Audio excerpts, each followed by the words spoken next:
What's up, everybody? Welcome to the show on another Tuesday here for Theme Parking. And I will mention off the bat, we are vashless tonight. That's a verb, vashless, or vashless tonight. He is having internet issues for like a week.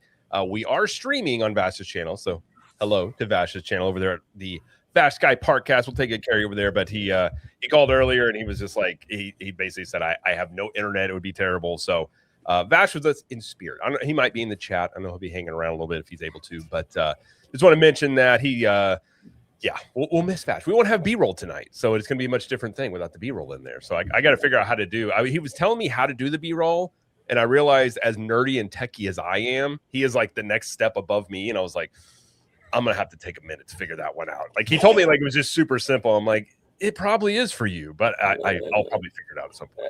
Yeah, I mean, like you and I, we did a video last night, right, with Mr. Webba and Jabberwocky, who's in the chat. But like the closest I get to B-roll is like pulling up the Twitter page for Scott Gustin or whatever. You know, that's as techie as I get. You know, and we do have, so we are building like a big B-roll deposit or repository. So we have a bunch of it, and I just didn't have time. If I would have had time, I can figure it out because I know he uses a remote server to feed it to it, which I know how to do some of that. I just didn't have it around, but we'll figure it out. So we'll have backups in the future, but no B-roll. But I will have some. We'll have some stuff overlaid up here. But before we get going, just want to say hi to the chat in here. Sorry we're a little bit late. That was my fault. My workout went long, and I lost track of time. And my family got home, and I was like, "Oh, I gotta go." So that was my fault. So what's up, Jabberwocky? We got Stu, my Rick. We got Rudio, Rogue Attraction, Storybook Sorceress, Remy D. What's up, Remy D? Haunted Mermaid. I like Haunted Mermaid. That's a good name. John Make It Rain. We've got, let's see. Tone. What's up, Tones? Tone says, how's your day, boys? You know, it's been a little rainy in Florida, but other than that, it's not too bad. It's been a hard day down here. Like it's been dark and I don't know. I like rain when it like comes, but I don't like when it's all day. Like it's just one of those things. It's like I feel like I need to be like, you remember the Frey music videos where they're looking out the window and just thinking. I'm like, I don't want to do that, but I feel like I should. Maybe I should. Has anybody ever done that? Just sit by a window when it's raining and thinking and pondering? I've never done it, but I know movies do it. Yeah, I've done it. Yeah. Anything big? Just staring. You know what? Actually, I started watching the rain. Nothing popped up. Then lightning struck, and boom, idea. Dude, that's what's crazy. The lightning down here, the last couple, like lightning in Florida is intense anyways, but yesterday it was raining firsthand. Yeah. And I'm sitting in my living room and it sounds like it hit my tree like 4 different times and never lost power. I was like, good night, man. That stuff will come in. It's crazy. Man, we don't get rain at all over here. Conductor, can you remember the last time we got rain? I can't. No, I can't either. I can't pinpoint it. I'll tell you what, though. Have the opposite effect. You're all rainy and gloomy out there. We're all burning up out here. I mean, that's the thing too. Once the rain goes away, the sun comes out. It's just hot with the humidity once that happens. But Theme Park Philosophy. What's up, Philosophy? He says the rain here in Florida, it's coming all the time, pretty much. Yeah, absolutely. And the worst thing about my yard is it becomes like a swamp, so I can't even mow it because if I go to mow it, my mower just is. It's like literally like a tractor in mud. Oh God. The yard is what it is, I guess. But Tone said, "Well, go ahead." Oh, I'm sorry. Tone said he dances in the rain and listens to R&B. Hey, I like that. Of course he does. I mean, I figured as much. I mean, who has rain? There's a funny meme. Yeah, in our group chat, Jose and I, Theme Park Philosophy, we share memes back and forth because we work out, and it's like, what are you listening to when you work out? Most of the times, it's like 80s jams. Like you would think of like, oh, they're listening to death metal. I'm like, it's probably more or less like just an 80s song. You just look like you're tough, but you're just, if Mariah Carey comes on, you don't get too mad about it. You're like, I can deal with this. Nobody else is gonna hear this. That's true. But we all have that. We all have those songs in our playlist, like that tough guy stuff. Like I don't listen to rock music at all, but like I got the Pac in there. I got Mobb Deep. I do my hip hop version of that tough guy thing too. And but sometimes you got to do what Tones does, man. You got to bring out the baby face and the Casey and JoJo, right? I mean, you got to do a little R&B, right? There you go. 8th grade me, Casey and JoJo was a big deal. You're just like, who do I dance to this song right now? It's a big choice to make in 8th grade. And crazy. We have some interesting topics tonight, which we're going to dive into. So we'll have some good discussions tonight. One of which being AI in the theme parks is going to get really weird. I've been saying this for a while, and there's a patent now that proves it. I'm just going to put it that way. We'll talk about it here in a little bit. Before we get to any of our topics, though, we'll introduce our great panel. As always, we have Mr. Orange Grove 55. Thank you for being here. Where can everybody find you out there on the lovely internet? Well, I just want to say it's a lot of fun talking shop with you, Jared, and Mr. Theme Park Conductor. I want to thank you for having me on this evening. And I want to give a big shout out to Rudio, saying that you're a risk taker when it comes to music choices. There you go. Listen, guys, Bob Iger's a risk taker. I, too, am a risk taker. I listen to Mariah Carey's workout. You know, Rudio, we're risk takers over here, bro. So, you know, that's what we do. That's what we do. But you can find me here on YouTube, Orange Grove 55, talking theme parks, nerdy stuff with these guys all the time.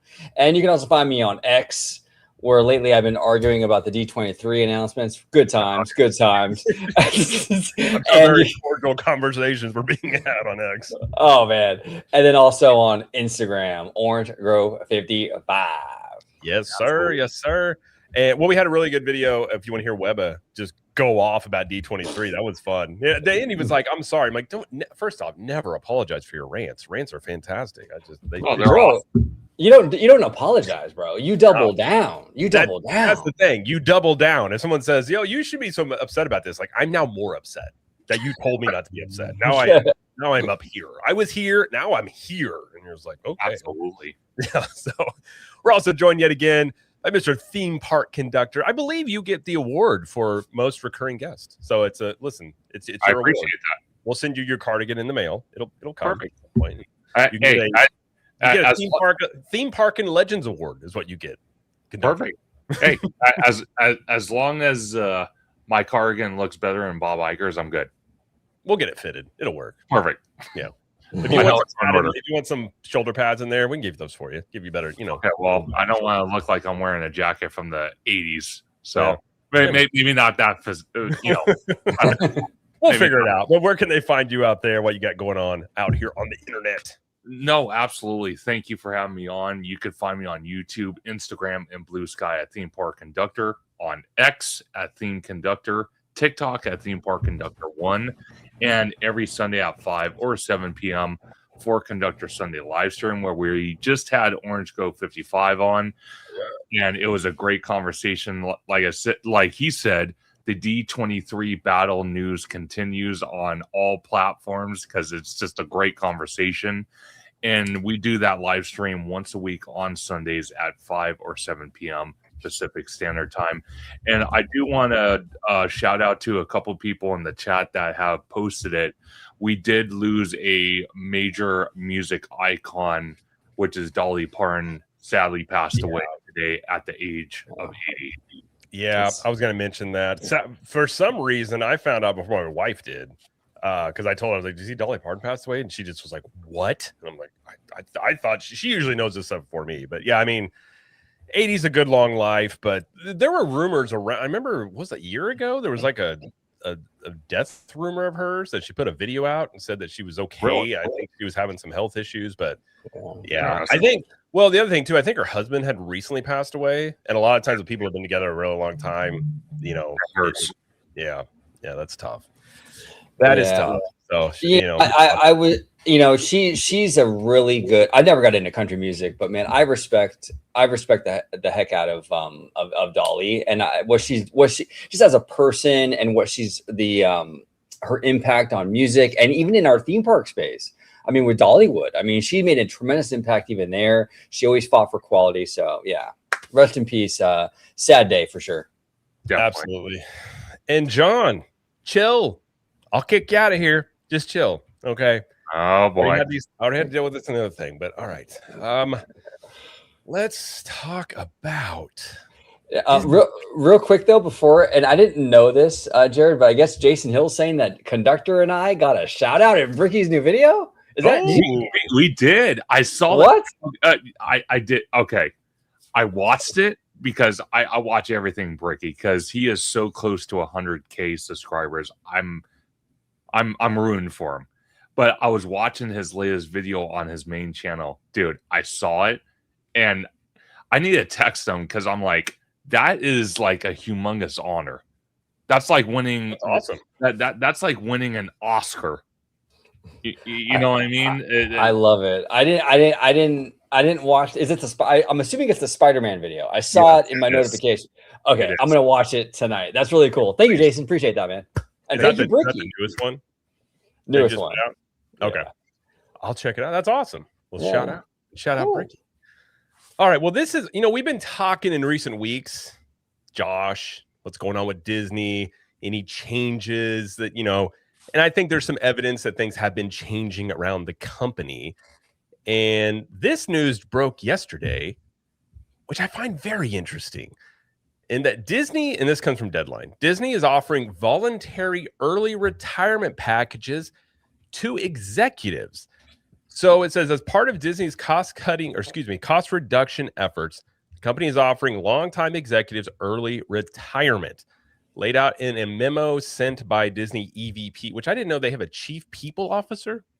I've never even heard that term before. Sonia Coleman. That sounds like such a California thing, by the way. I mean, I'm the CPO. You're like, what do you mean? I'm the chief people officer. You're like, I didn't know that was a thing. Said that employees ranked director and above, the company is introducing voluntary early retirement offer, a time-limited company-sponsored program that will give eligible executives the opportunity to retire now with an enhanced retirement package that recognizes their service and contributions. So this is only for like directors and above. So these are higher ups here. It's also one of these things in the corporate sphere, like these things get rolled out and it's sort of a little bit of a, if you take this, you get this, but you may not have a choice in the next round that we may have coming, but the choice is yours sort of thing. It's usually a really nice way of trying to fire people, essentially, before they actually fire you. But I find it interesting being, we've already seen them do some layoffs here, and you've got to imagine most of these positions here are going to be Iger people. I mean, I'm assuming a lot of this. Now, Disney has reworked their marketing department a lot since DeMauro has came on board. Obviously, I don't think that affects the marketing stuff from what I've read around and asked a few people about.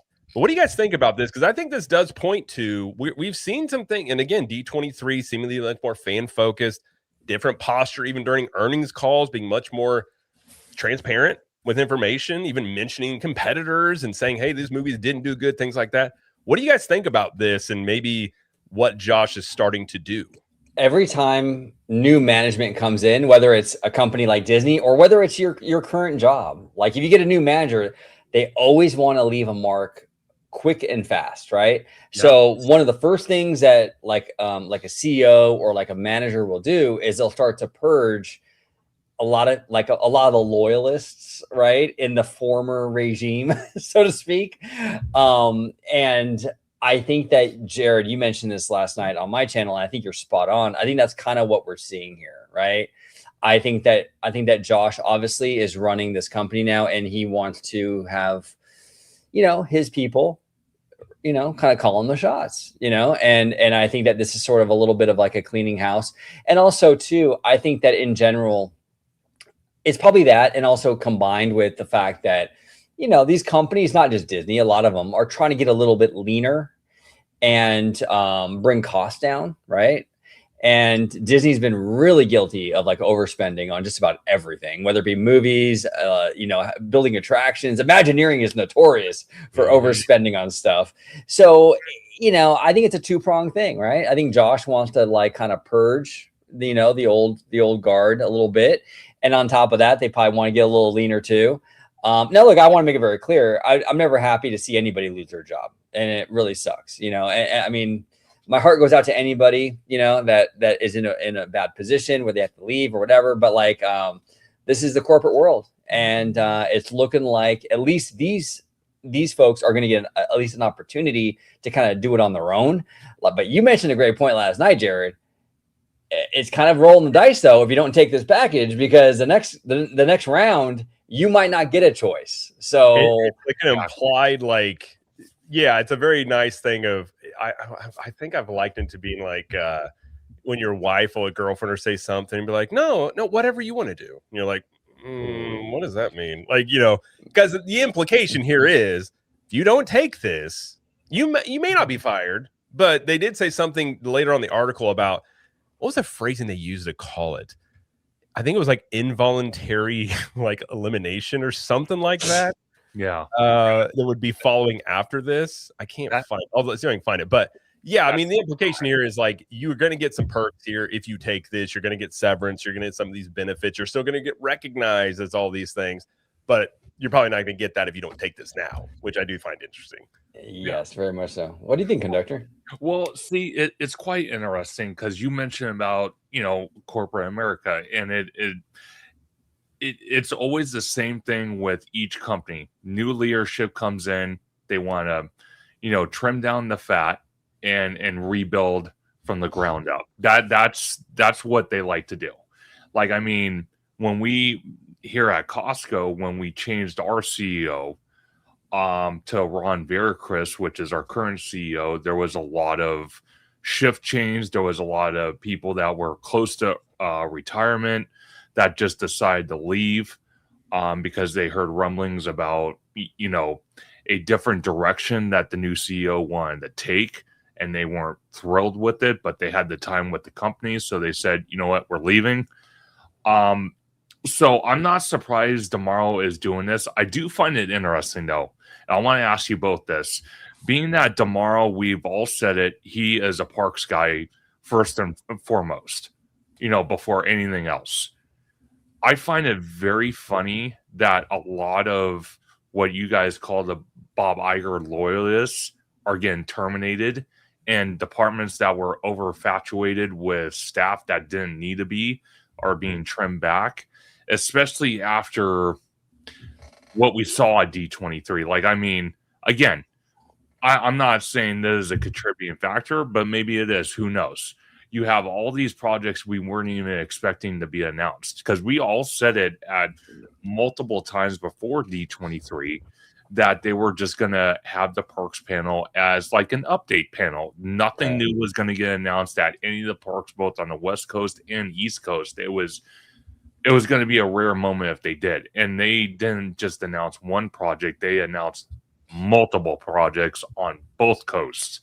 So it doesn't surprise me that DeMauro is going in this direction. Yeah. It's interesting. And you're right. I mean, when you have new management come in, and I'm a big advocate of the Pandora stuff. I've made no bones about that.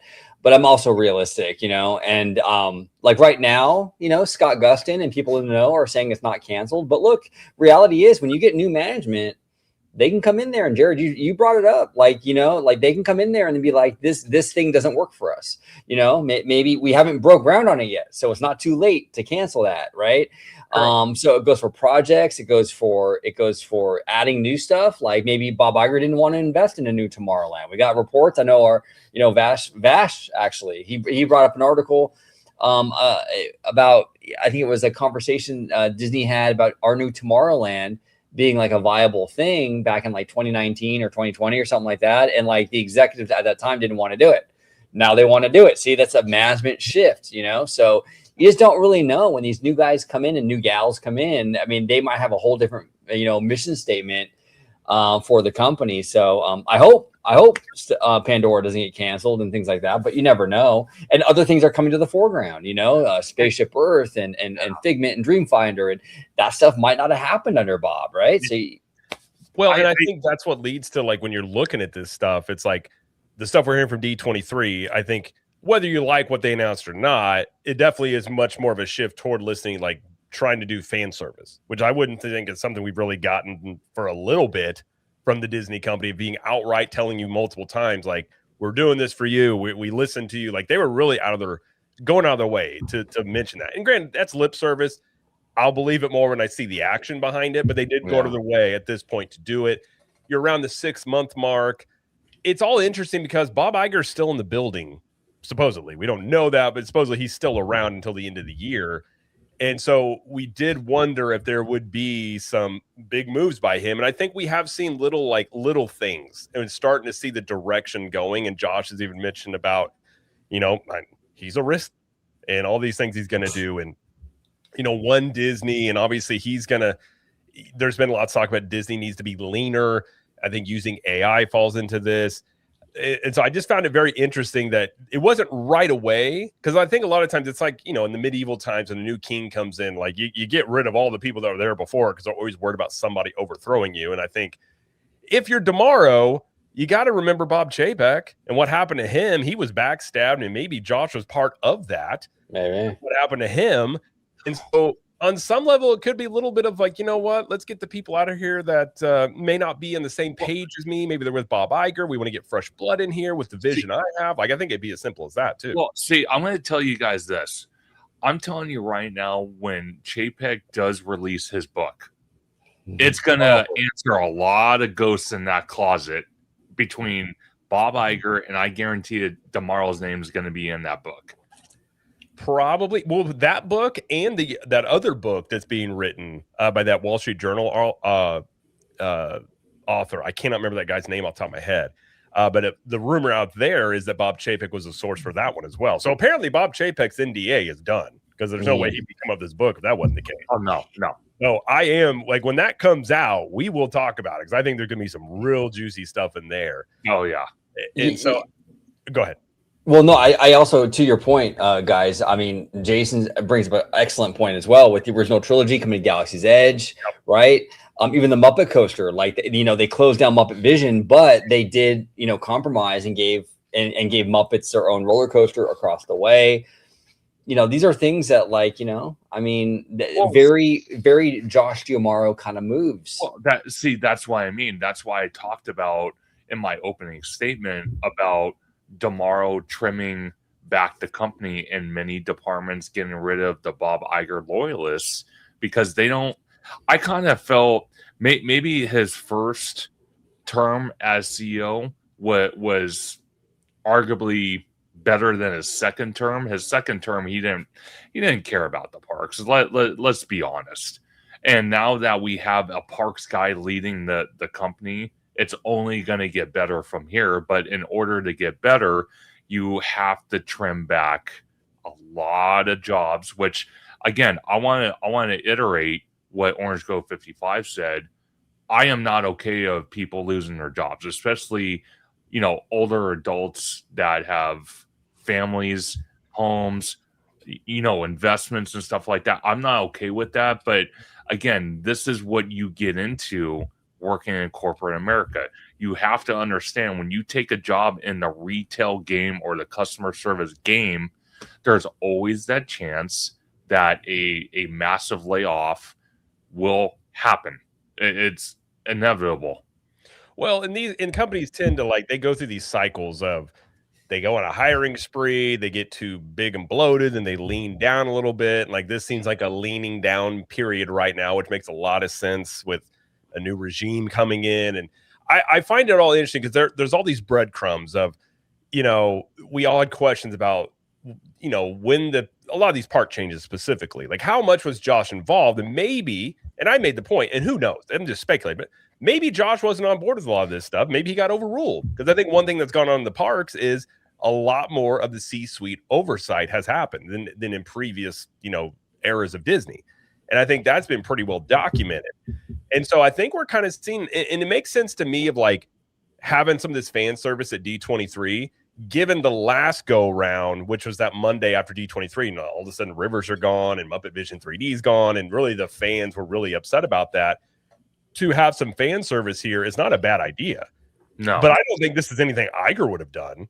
No, I mean, I just think I think Josh's strengths are, he's charismatic, but and we've all talked about this. He understands sort of like the chatter around a company. What are people saying?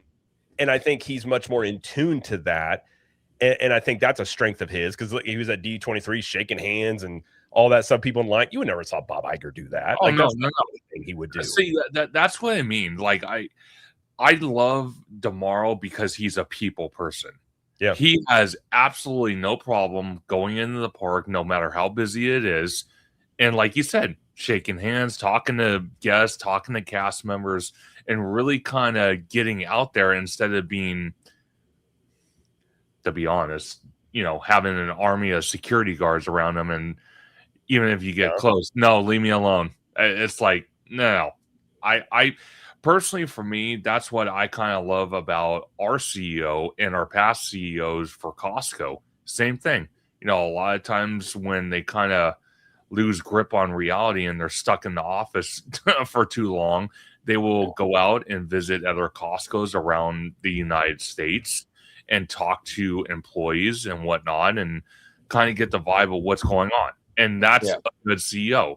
A bad CEO, to be honest, is just has blinders on and doesn't want to communicate with anybody except for the board. You're right, conductor. And this is the challenge of being a CEO or being a leader, right? Where you have to sort of balance though. Like we talked about it on my channel and on this show too, I think last week, where you want to listen to fans, but I do think you can over listen, right? Like if it's okay, here on the West Coast, if it was up to fans, DCA would never get anything because everyone wants everything to go into Disneyland. Everyone, right? So you can't, if you over listen and just let the fans kind of steer the ship, you're going to neglect areas of the company that might need some work because the fans, but at the same time though, you also don't want to ignore the fans. You don't want to give the fans a middle finger and be like, well, screw you guys, so you have to balance that out. And that's where I think Josh, though, to be fair to Josh, I do think he does have a little, quite a bit actually of like social, like intelligence. Like he EQ, like a high EQ, probably like emotional intelligence level. Yeah, I think he does. So that's the thing that's keeping me like kind of optimistic with that because like I do worry about like over listening to fans because you can definitely do that, man. I mean, there has been so many examples of like things that the fans didn't want that turned out great, and like you just have to kind of like also listen to fans, but also trust your creatives. And kind of take, as Josh, be the risk taker. You got to take the risk a little bit, right? Definitely. Well, and that's a good point. I mean, it's like a skill, and like you're not going to make everybody happy because that's impossible to do. But it's like the easy things you could do that most people would like. For instance, fixing the Yeti is like one of those things. Like I think most Disney fans were probably like, just at this point, it was never going to happen because it's been 20 years. They're just like, whatever, it is what it is. So like you do that. Figment's been asking for Spaceship Earth, Tomorrowland and Disneyland. It's like you do a lot of these things that have been the real, I guess you would just call them like sort of the easy bottom of the barrel. You grab them up. They're not that difficult here to grasp what people want, sort of thing. And so, but yeah, you can't go too far. Because listen, not every fan has a good idea. Some people have insanely terrible ideas that people want to see. And, it's just, it does take a skill set to know like when to listen, when to pull back. And even it's been talked about, I think Tony Baxter had mentioned, some of the best things ever that they've created were not things people were asking for, but they had a vision for it. We're like, no, we are going to present you with something that's going to blow your mind. But it also takes skill and knowing how to tell stories. So like, you have talented people in your company. Yes, listening to fans is a good thing, but sometimes if you're just like, no, this will work. We're going to show you it's going to work. We're going to take the time to explain it, and we're going to wow you about it. I'm okay with that too. Sure. So I think there's a balance there. It's like if you're going to go this way, you come back this way, and it's kind of like being on a canoe. You just like you don't go too far the other way, or you're going to tip over. So you just got to kind of stay right in the middle, or try to some degree. Definitely. Let me ask you guys this though, being that this headline article is talking about voluntary early retirement packages to executives. Being that obviously Josh is the CEO and under his leadership, he's offering this to the executives. Do you see something like this that maybe Bob Iger would have done when he ran the company? Or is this kind of on the more generous side of tomorrow? I'm trying to remember under I know they've had some layoffs over the years. A lot of times it was lower level. I don't recall the last time something was focused on like upper management. And I'm not saying it hasn't happened, but I just can't think off the top of my head of that. That's what makes this interesting, and the timing of it. This is a very typical corporate thing you see though, of like offering this type of thing. Like it's not really out of bounds, or like, nobody's done this sort of thing. It's definitely like a soft firing in many ways. And correct. Whether or not, now some people are speculating it's getting rid of, ideological people. Who know? I mean, I don't really know if that's what's going on here, but I think if you're looking at most companies, have bloat, undoubtedly, especially Disney. Yeah. And so if you can, get rid of some of that, lean things up, which he has mentioned he wants to do, and at the same time bring in more talent into the company. And I think if you're Josh and maybe, everybody, like I said, everyone's going to come with their own vision, what they want to do. Like we were talking about with DCA with Pandora. That was a Bob Iger project. He had announced it. That was kind of his baby. Now how long has it been? 4 years since they announced that? About 5 years, somewhere around there. So now Josh Tomorrow comes into the picture. That may not be his thing. He's looking at that going, well, that's not what I want to put my name on. Not that they won't do it, but he's like, I have the things I want to do before this because I'm in charge now. This is what we have a new CEO, and the same thing with people that are also employees of the company too. Well, and it's also smart in terms of you kind of want to build momentum early on. Yes. Like the first year or so is probably the most important for these guys, right? And actually, Bob Iger did a good job. The first couple years that he was CEO of Disney, he did a lot of like fan servicey stuff too. Like he got Oswald back to Disney, right? He bought Pixar, which was a really smart move because at the time Disney Animation was not doing great. So he bought Pixar and all that talent, right? So he did a couple of fan servicey things, kind of built that trust up, and that kind of set the ball rolling for momentum going forward. It seems like Tomorrow is kind of doing that same kind of thing where he wants to get in there early, get fans on board, build that trust, and kind of go from there.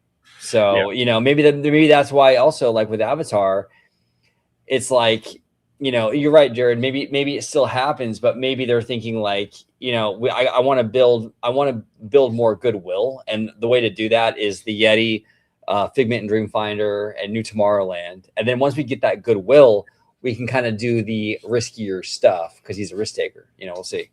Well, yeah. I mean, and two, like if you think about that, like in a company, like one thing Disney does lack is trust. I think a lot of the fans, even if they love Disney, don't necessarily trust what comes out of their mouths because I think there's a lot of evidence of projects that haven't happened or changed stuff. And so it's not a bad philosophy. If this is the goal here, the plan to build up some trust from the fan base, because we've talked about at D23 very, very thin on details on this stuff. But what if, as time goes along, they follow through with these things. And then when the next D23 or another announcement comes along, there's not a lot of details. The fan base doesn't freak out because they're like, okay, they're going to let us know. And I think that is part of what they're probably doing here of like, we understand you don't believe us. And even if they would have thrown concept art out there, there would have been people being like, no, it's not going to happen, whatever. Like their actions are going to have to follow up a lot of the things that they are saying.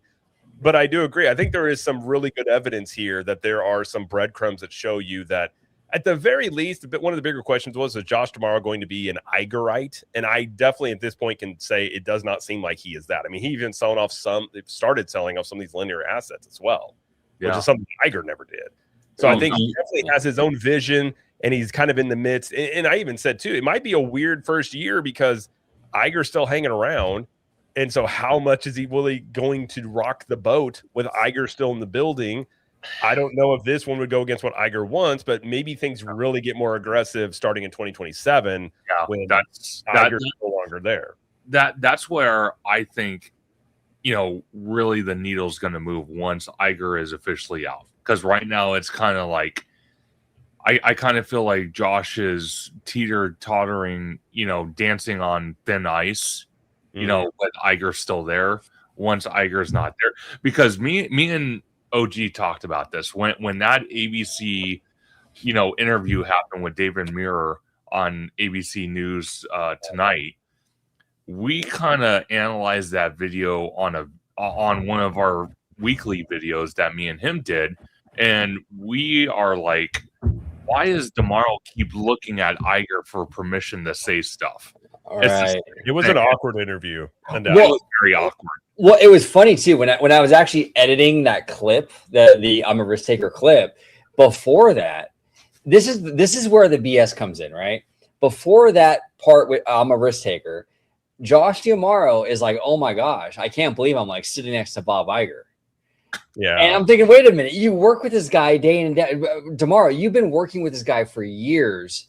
And I think Iger was kind of like saved him a little bit. He's like, well, yeah, we've been working together for a while, but yeah, but it's like that was like a shtick though. Like clearly Tomorrow's not like got the butterflies to be around Iger. You right. work with the guy every single day, bro. Come on, cut the act, right? Well, and I will say from that interview to more recently, he does seem a little bit more like comfortable. Like he seems like he's kind of like leaning into the role. Because I do agree that interview is just like, we want to hear what you're going to do and not like a Bob Iger glazing session here about how great Bob is. And we're like, okay, we get it. Like it seemed like every single time that he spoke, he was required to say how great Bob Iger was. I'm like, okay, geez Louise. It was almost like a tagline. It was ridiculous. It's almost like it was in his contract where it's like, okay, you guys have an obligatory Bob Iger, thank you, you're great, section before every time you talk or something. Yeah. And to be fair, Rock Blazer here, and so did Rogue Attraction, said there were a pretty massive amount of layoffs from Pixar in 2023, including Lightyear director Angus McLean. And then Rogue Attraction also said Iger did cut 7,000 jobs from entertainment division. I knew there had been some cuts. I just wasn't sure if there was like, when you're talking like upper management type of. No, and 100%. One thing I will say, and actually Kiki and Luca pointed it out, Bob Iger's legacy will always be that he bought Lucasfilm, Pixar, and Fox and Marvel. So that's his legacy. That will be forever Bob. But I mean, like we've all said, Tomorrow is trying to make his, stamp of approval on his legacy as running the company. And I think personally, the announcements we got at D23, as vague as they were, and I agree with OG, they were vague, and everybody else. I do agree with that. But the fact that he's willing to take risks and replace the Yeti and fix Spaceship Earth and give us a new Figment, even dare touch Tomorrowland at Disneyland, because the thing with Tomorrowland at Disneyland, we've had 3 other CEOs that didn't even want to deal with it. You had Eisner towards the end of his career, didn't want to deal with it. You had Bob Iger twice, didn't want to deal with it. And you had Chapek, didn't want to deal with it. So, I mean, he is making, history in the making by touching these projects that no other CEO in the last 20 plus years wanted to touch.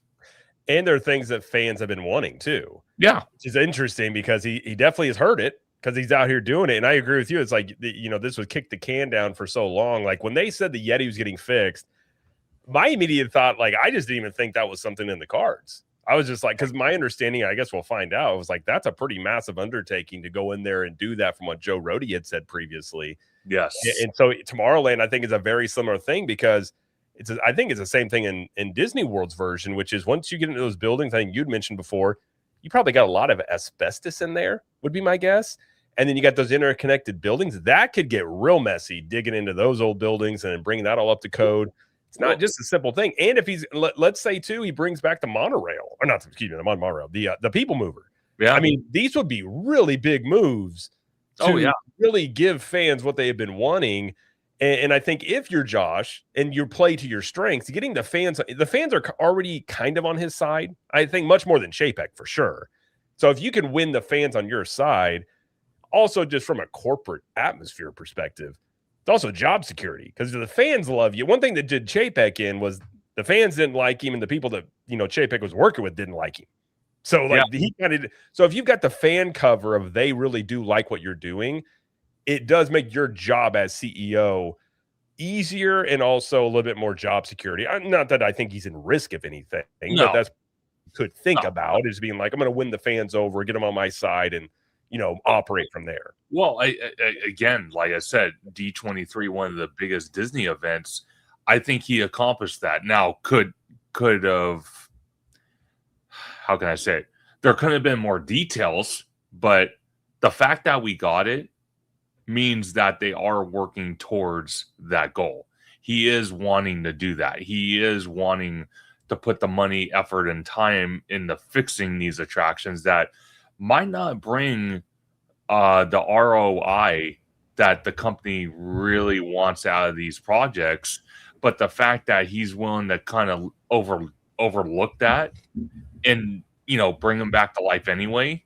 And my whole thing is with Tomorrowland, like you said, Jared, once they start ripping into Tomorrowland, You can't do little sections here and there. There's no way. It's either you touch it and you go into it, or you don't. Well, and here's the thing too. Fans are going to be. I'm telling you, I know how the fandom kind of works, especially when it comes to stuff that like Disneyland stuff. Sure. There's gonna be a lot of controversy with this tomorrow. I'm telling you, Maslam got on that stage and said, "Yeah, we got some wide open spaces here." It's probably going to be a grassy knoll where the submarine lagoons used to be, right? That kind of stuff. I am telling you, there will be decisions made with this new Tomorrowland that will be very controversial. Because right now it seems like, oh yeah, we want a new Tomorrowland. Well, because they were smart about it and they didn't give you any details, fandom. Wait till the shoes start to drop and tell you what you're going to lose. What are you gonna pay for that new Tomorrowland with? Is it going to be Autopia? Is it going to be the submarines? Is it going to be? Trust me, it's going to happen. And people are going to be like, oh man, I wish we just would have got Avatar. Well, and I think we've talked about it at length about the Avatar situation, which I think there's. Put it this way, if I came in as CEO and I was left with this project that still hadn't started yet, and I really wasn't that big, gung-ho on it, and there's lots of questions around the IP itself, like even the guy that's making the movies was like, hey, I'm out of here. I might be like, maybe we give it a minute, like see what's happening with this thing. I could see it. It doesn't mean it won't happen. I hope it does happen because Pandora, I don't care about Avatar, but Pandora is a great land. But we'll see what happens there. But I can understand going in there. And maybe, listen, if you are going to take those things away, maybe the other consolation end of that is you do get the People Mover back. You get something back in there that people have been asking for. Maybe they will bring back Carousel Progress. I mean, who knows at this point what they might do. It's true. I think I just have a little PTSD from like the Westcott stuff. Oh, 100%. Well, I got PTSD from the Epcot overhaul. We're going to get a spaceship that's landing in the middle of Epcot. And it's like, what's this? And they're like, oh, it's Communicore Hall. I'm like, that's a dining hall. And they're like, I would agree. When I went there back in March, I walked in there, Jared. As your suggestion, I walked in there. I literally felt like I can grab a coffee. I was wearing a suit, and I could sit down on one of the nice, comfortable couches and have like a Skype with your business associates. That's the vibe I got. Yeah, it wouldn't have been as bad if they didn't show, and which is probably why they're not showing concept art as much now, when they showed all that concept art. And you're dude, that looked, and some of it, to their credit, some of it did come true. The fountain in front of Spaceship Earth, some of the other things, like it did look like the concept art, but big things got cut. And then you also talk about, you got the theater that was supposed to be right outside of the Magic Kingdom Theater that they were breaking wow. And then all of a sudden it just stopped. And then they just memory hold it, never mentioned it again. There's lots of examples of, and it's very understandable even now. I put out a video yesterday, which, it's funny because I knew I was going to get called a Disney shill. And I was like, I think it's funny in this video, as many complaints as I have had, I do feel like Disney is going in a different direction than I have seen ever since I've been covering theme parks. I think now lip service is one thing. They're going to follow this up with action and actually deliver on these things.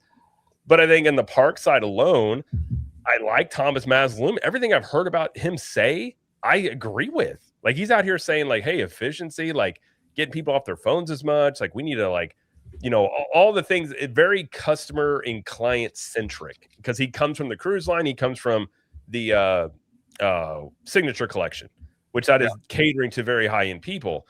So, we'll see what Joe Shoot does as well. You got Jill Estorino now at Disneyland. So you got whole new people in charge of the parks now. Definitely looks like you're going in a different direction. I think for Josh, as the whole company stands, a lot of questions are going to be around, like, say, Pixar and the original animated movies. Like, are you able to get those things going and more like consistent movies out there? I think that's a question there. Outside of sequels, are you able to get new stuff hit? And maybe that's but that's going to be something we're not going to know for years, because that takes a long time to turn around. We're talking about entertainment type properties, but it makes sense if you're Josh. Lowest hanging fruit is theme parks, is what he knows, and it seems like that's kind of what he's going toward here, while he does, other things that he's sort of tinkering around the company with, currently speaking. Well said. And Mickey's my spirit animal said, I got PTSD 23. a good way to put it. That's a very good way to put it. I love it. I love it. That's very clever. But Kiki and Luca here said that like, we are going to lose Avatar, which would have cost hundreds of millions of dollars, and get something that costs much less. And that's my biggest concern. Like Kiki and Luca, I'm not like a big Avatar IP guy, but like that looks super ambitious. I mean, that model was gorgeous on the D23 floor. My biggest fear is like they're going to be like, yeah, you know what? We'll downsize. We'll give you Zootopia, and the ride is basically Mickey and Minnie's and Rise of the Resistance. No real difference there, and you're going to get another cityscape in DCA with LED screens or something. I don't want them to downsize the ambition. If you're not going to do Avatar, that's totally fine. But whatever you replace it with has to match that level of ambition. DCA has an uphill battle right now to compete with the park that's feet away from it, Disneyland. You got to bring it. And I'm sorry, like, there a lot of DCA stuff that they've done since 2012 have been really phoned in. And I have a really hard time trusting them. Even the Coco thing, I'm worried about it. They didn't give us any information on that. That's really super fishy. I'm like, there's just a lot of question marks.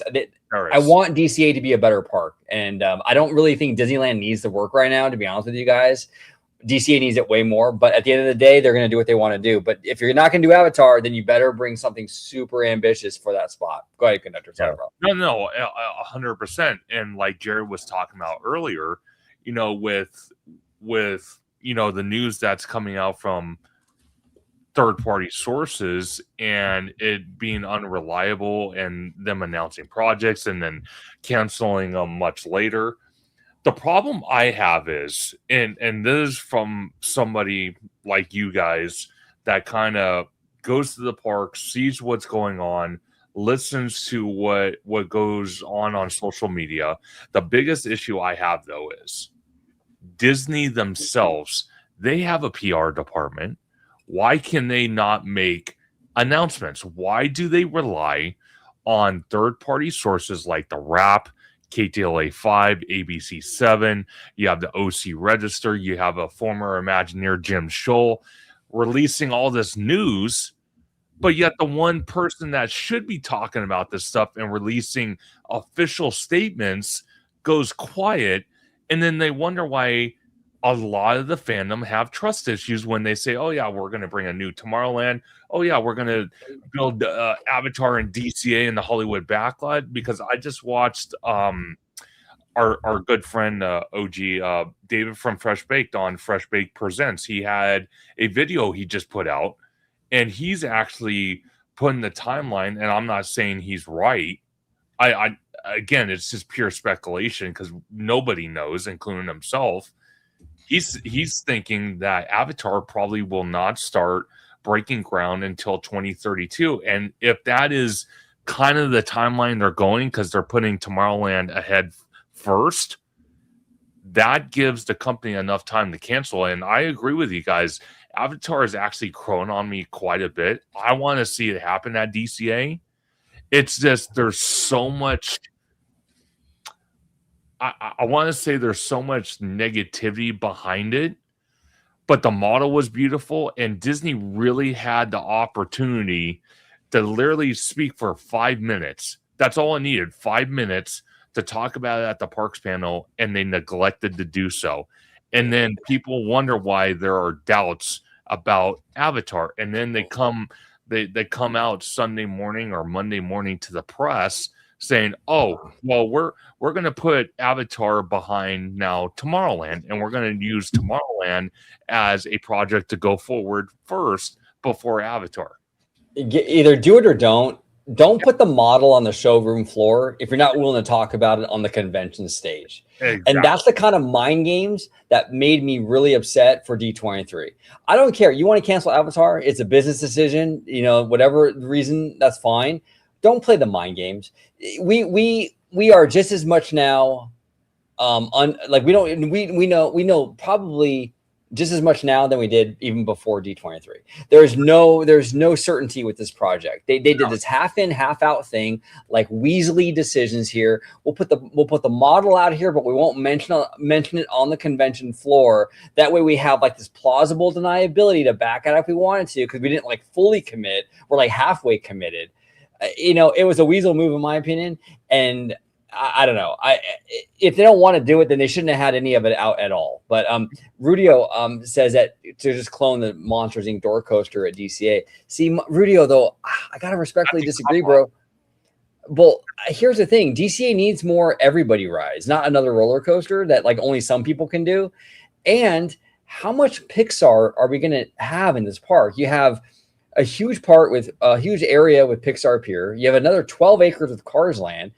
Do we really want another 7 or 8 acres of Monsters now? It just seems like a lot of Pixar to me. Anyway, go ahead, Jared. Sorry, bro. You know, I was just going to say, I think I agree with you. If you are having hesitations about that, putting that model out there does kind of like tease a bit. But I think silence, like I think not mentioning it is sort of an answer in some ways. Maybe not that it's canceled, but that it's definitely not a priority thing. But from the get-go, that thing was such a strange thing to like. Iger announces it during an earnings call, and you're like, an earnings call. This is, and then like then you're like, wait a minute, what? And then the whole rollout with it was just odd. Like if you're looking for people to get behind this project, it always seemed like it started off on a very weird foot with this. And I'll point, and I said the same thing in your video that we did yesterday, OG, that came out today. You know, you do have to give a new administration, a new leadership time, because a company the size of Disney, it's you know, like you get in there, he's been 6 months. I mean, essentially that's like moving to a house and like 2 days later, you're like, why is all this crap everywhere? And you're like, I'm still trying to figure out what's in the boxes. Like it takes time. So it could be a situation where, you know, maybe they're still weighing options. Maybe that's why they didn't have a lot of details, because they're still internally weighing some of this stuff out, but other than they're just saying like, this is what we want to, you know, the direction we want to go. I think there's still a lot of stuff that's like, this D23 may be a really odd one in the next few ones we get, given, you know, this is Josh's first one, his first 6 months, or this is a new direction they're going in, which is going to require them, which I've often said, I think they need to do. Don't use these D23s as just the only place to just have this massive dump of information on people. But I think they may be trickling it out more. And so I think you will see follow-ups, perhaps, I would hope. I mean, follow-ups, or maybe they go the Universal route where it's like, we might tell you what we're going to do, but we're not going to give you any details until like we're like a year and a half away out. And I think that would be interesting, because Universal does it, but they are used to that for Universal. Audience is not used to that for Disney. Like if Disney starts doing that, I think you're going to get a whole lot of people being pretty upset until they were able to prove that these things are good. And then, because I think for the most part, and they're not perfect, but I think a lot of the Universal fan base does trust their creative team. Like given the evidence of like Epic Universe and the Fast and Furious coaster, like obviously not Jimmy Fallon or like Supercharged, but like there's some things where they're like, okay, like we have confidence what they're doing here, so like we're not going to get up in arms. But see, that's the thing, and OG's actually talked about it. Jared, you even talked about it. Disney's so far embedded about giving too much information out on projects, budgets, just too much information in general. And then on top of that, you have D23 that happens every 2 years. You have Destination D23, and they pump so much money into it. And they, to be fair, they get a decent amount back. And it's like almost like a cash cow for them to a point. So it's like if they stop cold turkey, then I think the fandom would freak out. Yeah, it's a good point. And I will find out real quick. I was going to say, Rogue says maybe the trust on the Texas Kid Park was too much trust. Oh, I went to the park. Listen, I'm going to tell you right now, the internet overreacted on that one. Like, if you've been, when it comes to that park, I'll put it this way: if you've been to the park and the criticisms are there, totally valid. Just looking at some pictures and having actually been there, lack of shade is real, but like that park got way too much hate, way too much, because it's not a bad park. I will contend. It's not. I'm not saying it's a great park. I'm not saying it's a, you know, if you put that thing in Orlando with the whole part of Orlando, you know, as a campus, I'd be like, this is garbage. But a regional theme park setting where that thing is, I think it's fine. So it's a weird thing. I saw that to point that out there, because I think that is another instance of fans like taking a few pictures and being like, what is this nonsense? And it's like, it's not like, you know, I'm not saying there's not bare parts of that park, but like, that's like me commenting on, like, that'd be like me making a video being like, Disneyland's crap. I've never been. Yeah. Like, how could I even remotely speak to it? Well, exactly. And that's partly why too, that I hope that Disney really weighs their options with stuff, especially when the stuff that like that hasn't really that people haven't been able to experience yet, right? And fans are like up in arms. Like Disney, if you have a good idea and you think this Pandora boat ride is going to be next gen, whatever, like do it. Like, okay, for example, when you listen to fans for like Galaxy's Edge, that's a valid fan complaint. People have had 7 years to enjoy Galaxy's Edge, and they've made a decision. That's totally valid. You should listen to fans when it comes to that, because you've had people in and out of that land experience it and give you feedback. That's good. It's been like very similar feedback too. Like most people say the very similar things about that. Exactly. But my issue is like when we have a concept that comes out, whether it be early on with Mission Breakout or even this Pandora thing more recently, and fans are like, nope, don't want it, hate it. You don't even know what it is, fandom, and you're already rejecting something that might actually be pretty dope. That's where I'm worried that Josh is going to listen to fans too much, because they might be throwing away a really good thing. Well, and they've done that before, whether it be Westcott or whether it be your Epcot stuff. We've seen it, and that worries me, No, and you're not wrong, OG. I think personally, if Disney did a different approach, and I'm going to put it this way, if Disney did a different approach and they released the concept art, they released the concept art for Avatar, they gave us the model that we saw at this D23, but they did not say where it was going in DCA.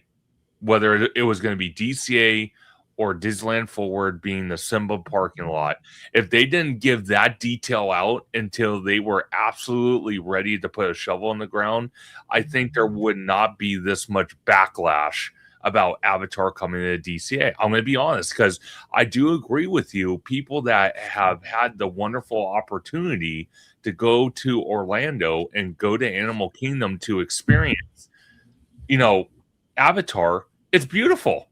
Yeah, it's absolutely beautiful. It's also a great case study of like, you could have done an original concept IP for me personally, because like Avatar is not a draw for me. Like they're whatever. I've seen the first movie and I was like, it's okay. Like I didn't understand like why it was making so much money, and I still don't. But the land is fantastic. Like you go in there, especially at night, like it has some really cool elements to it. And I do like a comment here. It's like a blind date. She could be hot. She could be super hot or not, but you won't know until you meet her. And honestly, that's how I met my wife, by the way. God rest her soul, my grandma knew my wife her entire life. I never met her. And she was like, there's this girl I met. And I was like, I'm not getting fixed up with my grandma. What are you kidding me? And she was like, whatever. So my brother looked her up on Facebook, and he was like, I was like, well, I guess one bad date couldn't hurt. And then we hit it off and it was great. So like I could have, I wouldn't even have the life I have now if I wasn't like, thank goodness for Facebook and thank you, my grandma. But it's like, just because a set of circumstances isn't exactly how you think it should be in your mind. And especially with fans, we're talking about blue sky stuff. Like, people are mad because they have an idea of something they want. So they get very closed off to other stuff. And it's like, but it's like when you have a land like Galaxy's Edge, it's much easier to be like, well, I see. Okay, the land's here. If you did X, Y, and Z, this could be better. And that to me is more constructive criticism than trying to crowdsource blue sky projects. I think that is where you could go really off the rails. Because it's just like you'd have a million different opinions on what to do here, and you're never going to make everybody happy to begin with. Well, 100%. Well, see, okay. Let me ask you guys this with Avatar. Being that, like I said, they released where they want to put this land. I'm going to call it a land. I know they refused, but I'm going to call it a land.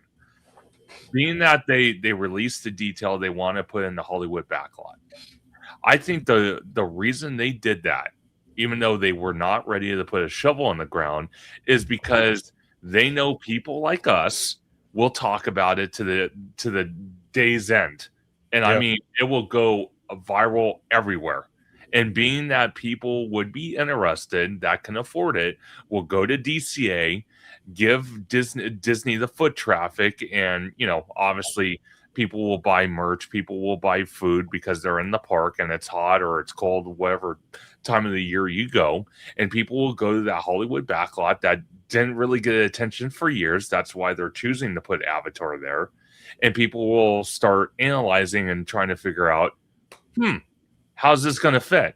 So that was a sneaky move by Disney, but also a smart move to increase attendance at DCA and the Disneyland Resort, because they released a detail that normally any other company like Universal and like Knott's Berry Farm and so on would probably not release that detail. They would say, oh yeah, a new ride's coming, here's some concept art, but they wouldn't say where it's going until they were ready. But Disney plays that game of, no, we're going to release too much information, that way we get maybe the return later down the road by people visiting the resort trying to figure out where we're going to put this project and how it's going to fit. Yeah. Well, and Remy D brings up another good point too.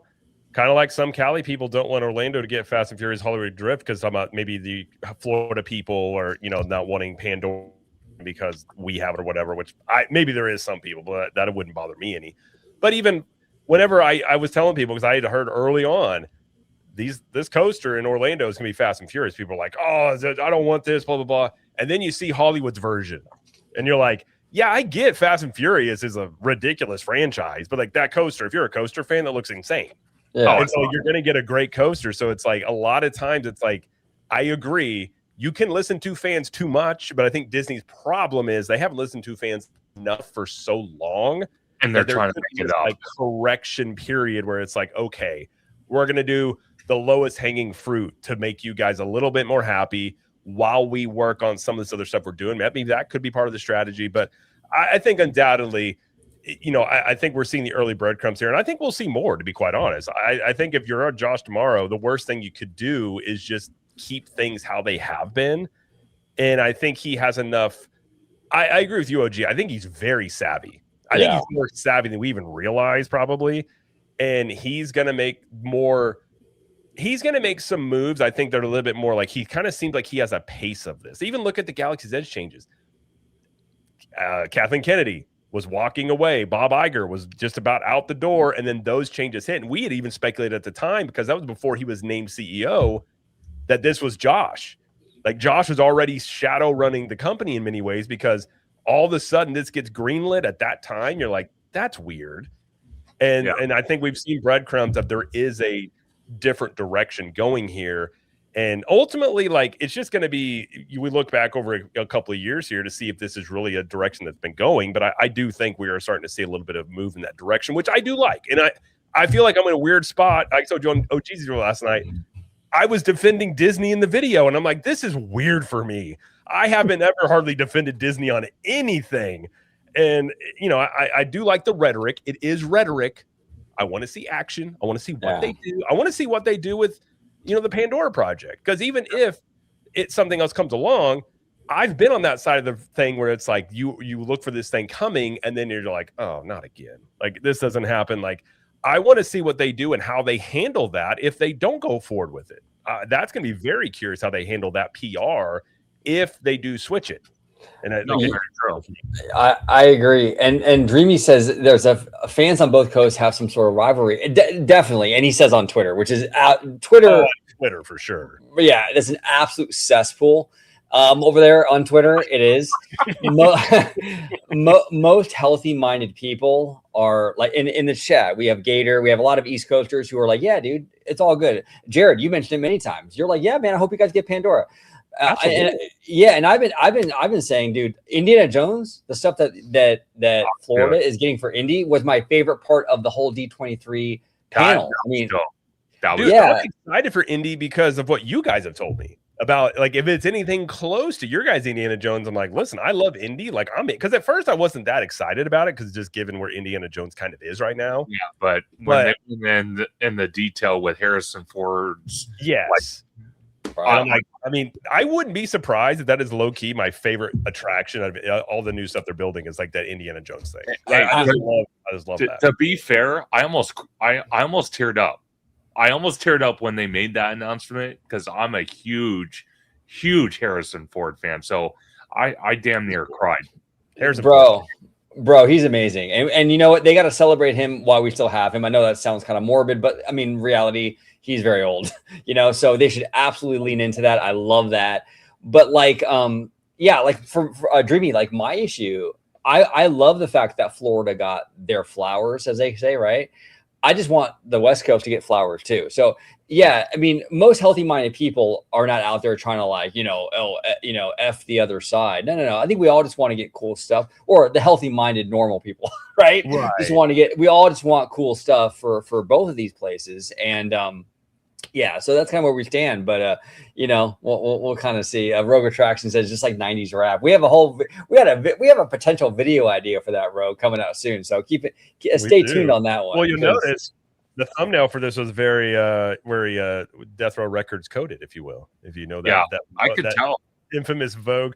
What was that album cover? It was for what was it? Source? Was that picture taken for Source magazine back in the day? I think so. Yeah, I think it was. I remember correctly. Very familiar. Yeah, no, it's a cool thing because I had that like from months ago, and then I didn't know what to do a thumbnail on, and I was like, oh yeah, I got that sitting in the bag there. I think they made you look a little like Snoop Dogg, theme park conductor. I think you're the Snoop Dogg in that image. That's all right. That's all right. I'll take one for the team. It works, Snoop's fine. Take it for the team. My opinion on Snoop may have changed over the years, but at one point he was a cool cat, man.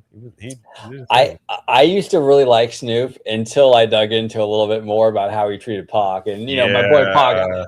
I was like, that was dirty. I don't know. There was something dirty about that, and it rubbed me the wrong way. And then he capitalizes on Tupac now that he's passed away. Like he had like a wine or something. It was like America's Most Wanted, and he was he grifting off of Pac now. I'm like, this is kind of scummy, Snoop. Come on. Yeah, he had there's some rumors that he was a snitch too. I don't know. I'm not trying to get involved in. There were rumors of it, but who knows if that's true. But I used to be very plugged into the hip hop stuff. I am not now at all. But at one point in time, I was all up on the Tupac. By the way, did you see that? I think they're prosecuting a guy for Pac's murder finally.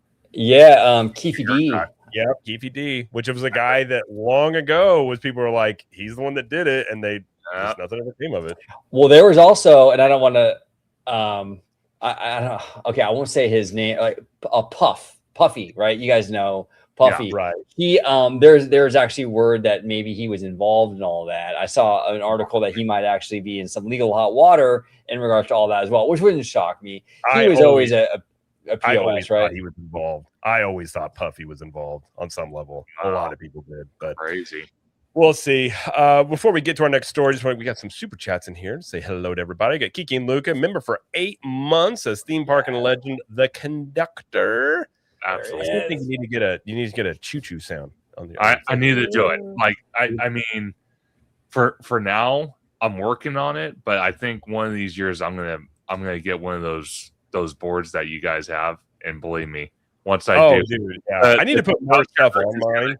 Off the rails with the sounds. I'm telling you, my favorite one is when you hear something you don't like, I just pull out the Michael Scott. No, God, please. It always works. It works anytime. But dude, we also do have a. Oh, go ahead.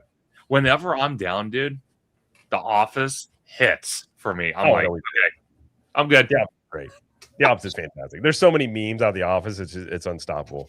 We also have some jewels here. We got from MA5142 has 5 jewels.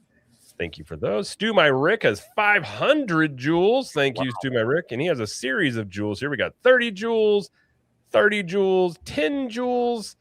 Let's see, we had 10 more jewels and 10 more jewels. Thank you, Stu My Rick and MA5142. All right, let's get this story is interesting. And I've actually seen something similar to this firsthand. And I think this went a little viral on social media. It says, guest outraged over reckless scooter abuse at Walt Disney World. This comes from WDW News Today. Reckless scooter abuse. It says, users across Instagram and TikTok are criticizing viral Walt Disney World guests who apparently are abusing access to rentable scooters, a.k.a. electric conveyance vehicles. And we will, okay, this is, I'll bring this up here. We'll see if we can, is this shown on there? Oh, I got to click over. Hold on. It loaded in here. Well, you can see it on that screen right there. Yeah, you see people I could see that it. more than likely aren't in need of UTVs. Yeah, and they're using them. And I've seen this before. I think the one that really got people upset was this one, where you had a bunch of people in them just doing circles in Epcot. And the thing is, I've seen this before, where I've seen a whole family before that they were not disabled. They had all bought scooters, and we know, by the way, they weren't disabled because they would jump off of them and jump back on them. And they were talking about, we ain't walking anywhere around this park today. And I was just like, okay. And so, like, I guess the question is, does Disney do anything about this? Because if everybody starts doing this gets way out of hand. Yeah. I'm going to tell you this. This irritates me more than anything because, like you said, those scooters are meant for people that, obviously can't walk very well. Granted. But this pisses me off to a whole nother level because what we just had not too long ago, months ago, out here in Disneyland with that viral TikToker and his girlfriend freaking doing what they did, getting swatted at Disneyland, and all these stupid little TikTok, viral things like these ladies that, again, I'm not going to say I'm not going to speak further into why they're using them because I don't want to sit there and start judgmenting people. I'm just not like that. But I can clearly tell they don't need to use those. But what I don't like is it's giving Disney that excuse to kind of throw it back on influencers and go more towards, okay, well, maybe we don't allow the cameras, the tripods, people doing live streams in the park, people doing content because of this type of behavior. And it's disgusting to see because, again, I'm not saying I make my livelihood, doing YouTube content and social media content.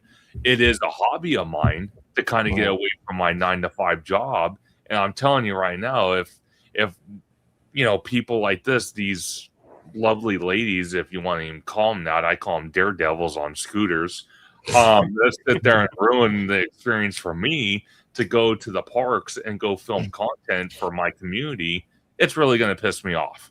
Yeah, well, and you bring up a great point, Conductor, in that social media, and I don't want to sound like grandpa screaming at back in my day. I don't want to sound like that, but like social media has really ruined our society in a lot of ways because a lot of this kind of BS that these people are doing with these scooters is all for the internet. It's all for filming it and posting it on Instagram or TikTok or something.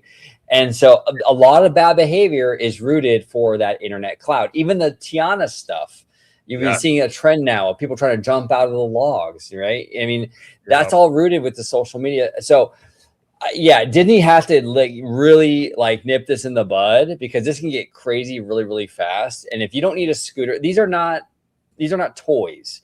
These are for people that are maybe severely overweight and they can't walk, 500 pounds, whatever, or they're people with health conditions, you're taking a scooter away from someone that actually needs it.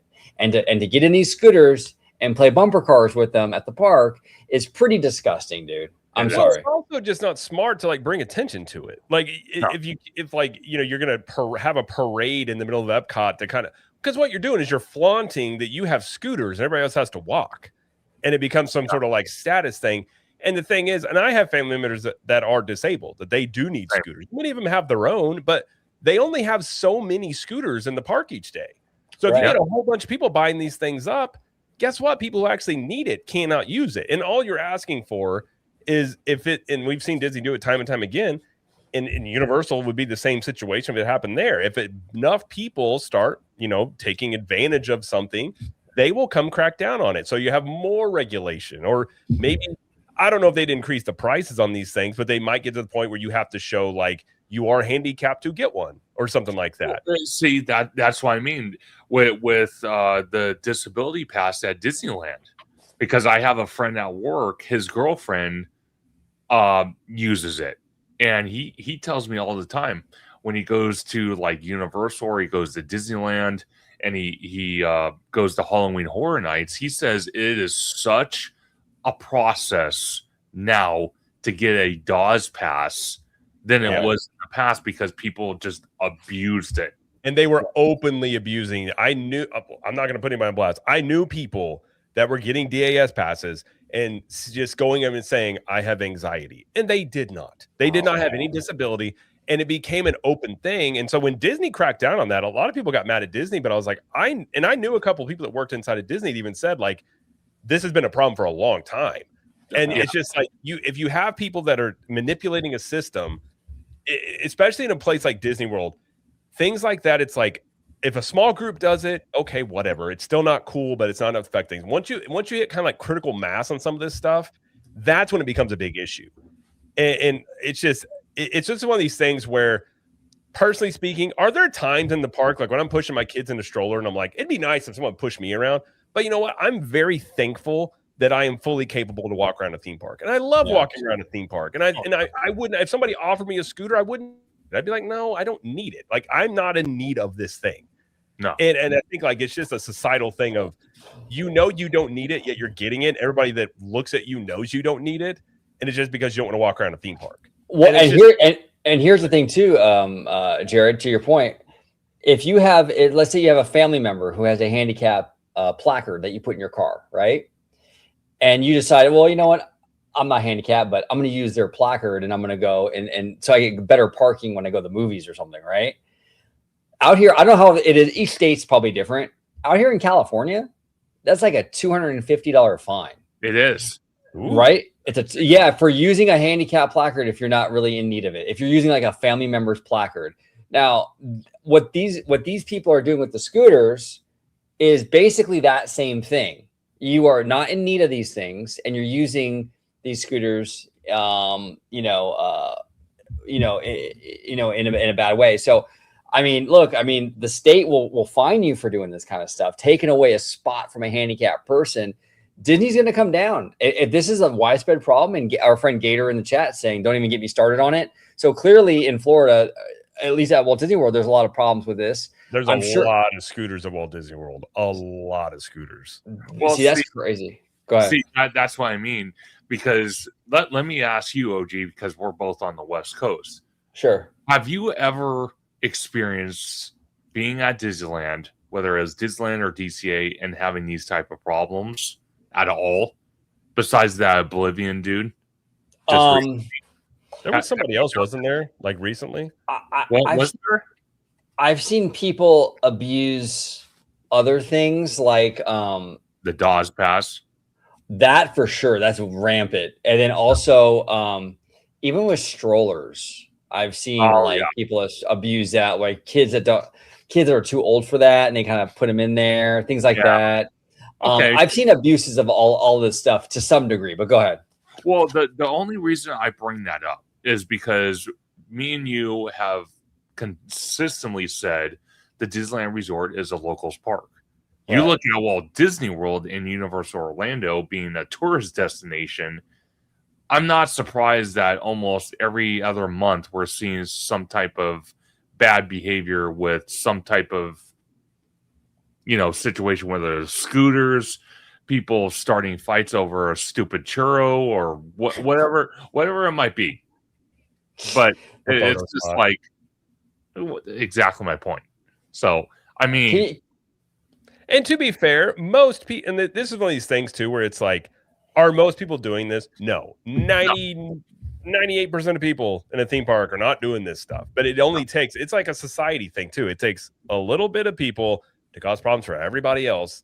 And I feel for it. And I even felt for the DAS people, because I knew people that were, had to get DAS and now they're denied it.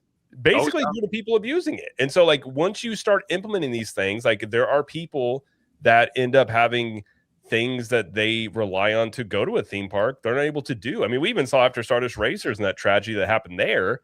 Yeah. That gentleman should not have ridden that ride. He did. That tragedy happened. And then they changed it to where now people that are in wheelchairs that may have been able to ride many of these rides before, now they can't. And so these are the things that happen in a company the size of a Disney and Universal. And it's just one of these things where, and someone pointed out that they don't have this problem in Japan. It's what happens when you don't have a high society. when there's no longer trust amongst your fellow person of like, you know, they're going to act in their I guess a responsible manner. And once people start doing that, then you have to have rules because people aren't doing what they're supposed to do. And it's annoying. And I just feel like this is leading toward a Wall-E future, what they said in Wall-E, where everybody's on a scooter and it's just like it becomes pandemonium at that point. Well, I agree. And this is why I'm very much against this like thing where, like, you know, out here in California, like with the Magic Key people, right? The locals who go like 3, 4, 5 times a week, and then they get on TikTok and they're like, oh, I have this hack and that hack, right? To like skirt the system and do all this stuff. And I'm like, I mean, look, these people I don't think these people mean any like ill intention or whatever, but like the outcome is not good, because what you're doing when you're encouraging people to hack the system, what you're doing is you're forcing Disney to buckle down on you even harder now, because now you're advertising that how to subvert their policies. Like, come on, guys, right? Go ahead. See, it's quite interesting because it actually leads into another topic that you guys are going to talk about, is being that with all the cameras that are at the parks, whether it's Disneyland Resort, Walt Disney World, you know, and being that Disney has, you know, a social media team. Okay. Every company has one. I don't care what company it is.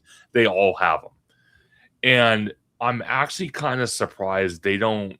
And again, maybe I'm overstepping my bounds by saying this, but I'm surprised they don't crack down on that. Like, I mean, if they are watching social media, they're watching YouTube and watching like our channels and people on TikTok and Instagram Live and X and so on, so on, so on.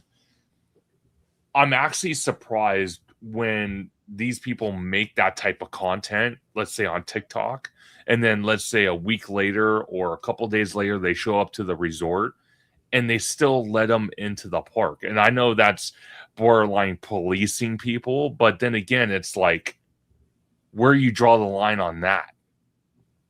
Yeah.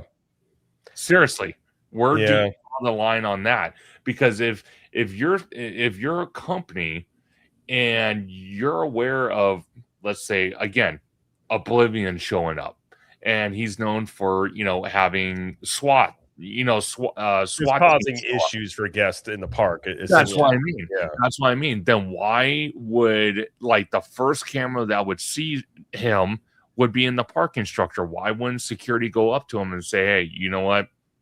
We can't allow you into the resort. And again, I know that seems harsh. I know that seems unfair. But then again, would you rather nip it in the butt, you know, outside the resort to a point, or would you rather wait until something happens inside the resort and now you have a bigger problem? Well, yeah. Well, the thing too with people that are like, you know, like influencers and what have you. I know, was it Kai Cenat? He was at Disney World with Tyla, right? And I think that they had to leave early because they were causing such a scene. Which they will do if like you have a celebrity. If usually they're like, they have VIP tours and stuff like that to kind of like, that way they don't get crowds. But like, if you're, let's say if you're an influencer and a bunch of people start coming up to you, they will shut that down. And it may not be anything of your fault or you're doing, but they'll be like, we can't have you being like a sideshow in the park, because they want the park to be the show, not another person in there. Exactly. And sometimes I think Disney, at least out here in California, I think sometimes they do give these celebrities like a guide, and that sometimes plaids. Yeah, the plaids. They're like trying to be incognito too. Like they'll kind of, you know, they got like a hat. Like Matt Damon was around Disneyland like I think it was last week. Yeah. And yeah, he's like, you can tell it's him if you really look, but like just by walking by me, no, it might be one of those things.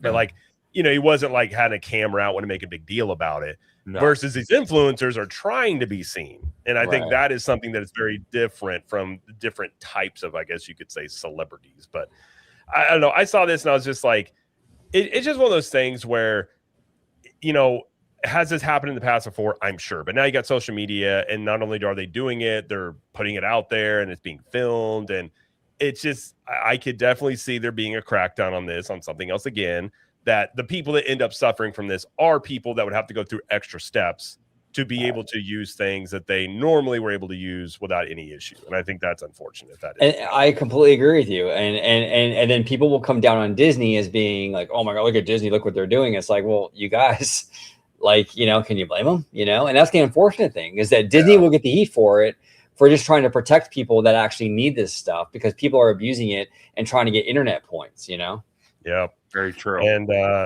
Led Ruma says, if I ever see Jared at a park, you better believe I'm yelling influencer while pointing at him just to make sure people are aware. I would be looking around and be like, who insulted me? Who called me an influencer? That is, I didn't know we had beef in the park. But no, I mean, God, it's just, I've seen it a few times. I want to say back in the day, Tim Tracker had an issue with that at one point. Like they were kind of having like small little like, hey, come see me in the park, but it became too big.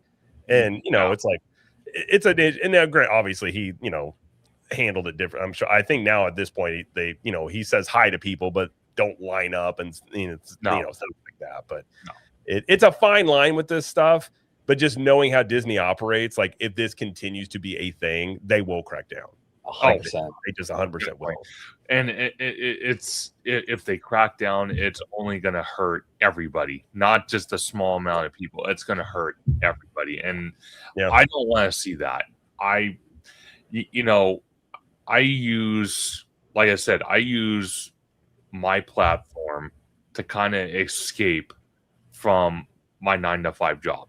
I use my platform to sit there and give a perspective on what I'm experiencing at the parks on any given day I go.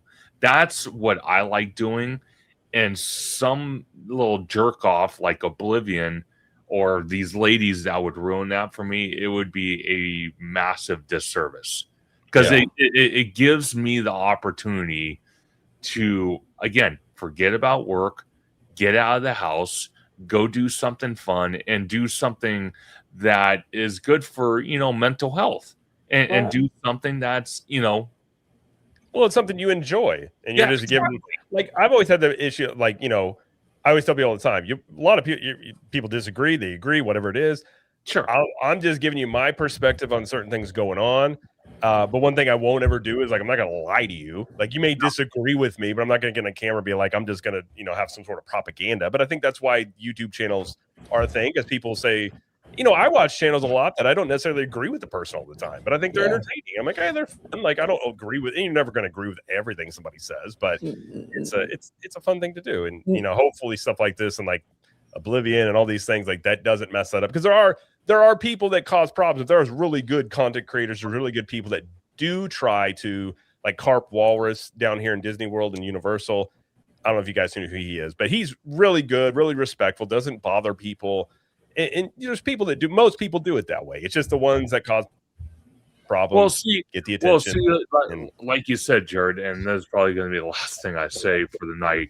But like you just said, me and OG have talked about to the cows come home about Avatar, and we have our disagreements. But at the end of the day, there's two different perspectives about Avatar, and at the end of the day, we walk away, shake our hands with each other, and say, "Hey, that was a great conversation." You know what I mean? That's the type of reality we should be having in public, and we don't.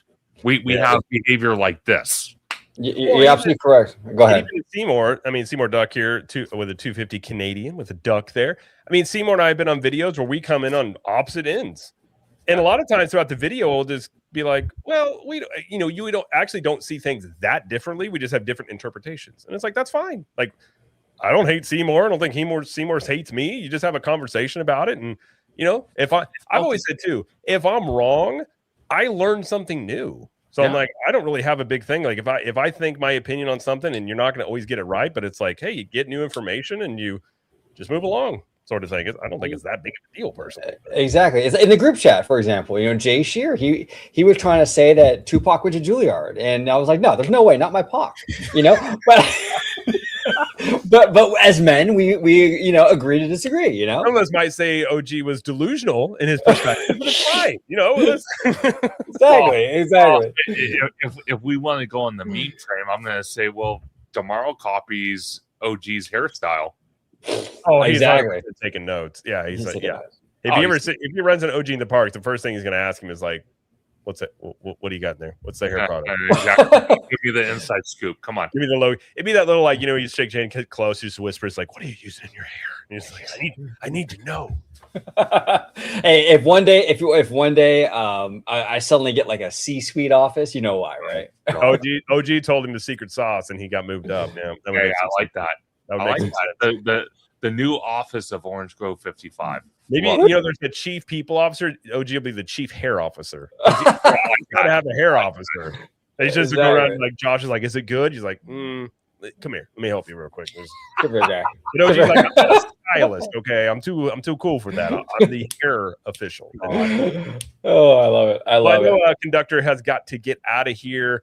And before you go, first off, thank you for being here. Definitely appreciate it. Always have a good time when you come on here and when on your channel as well. Let them know where they can find you. And while you do that, I'm going to tell real quick to my kids good night, like super fast. I'll be right back, but I'll holler at you later if I don't see you before you get out of here.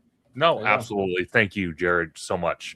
So you can find me, Theme Park Conductor, on YouTube, Instagram, and Blue Sky at Theme Park Conductor, on X at Theme Conductor, TikTok at Theme Park Conductor 1, and every Sunday at 5 or 7 p.m. for Conductor Sunday live stream, where we just had Orange Grove 55 on, a frequent co-host on that live stream, and also one of our great moderators on Theme Park Conductor. So very, very blessed to have him part of the Theme Park Conductor community.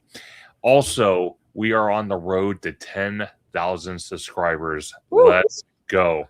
The needle is moving, and I mean moving. I'm not trying to reference, Bob Iger saying there's shovels in the ground. I'm talking like the needle is moving. Okay. Yes. Well, and Conductor, I do want to promote you a little bit here because you recently did. I was watching it. I loved it. A recent construction update with the Esplanade. Right. Yes. And you went into the Esplanade.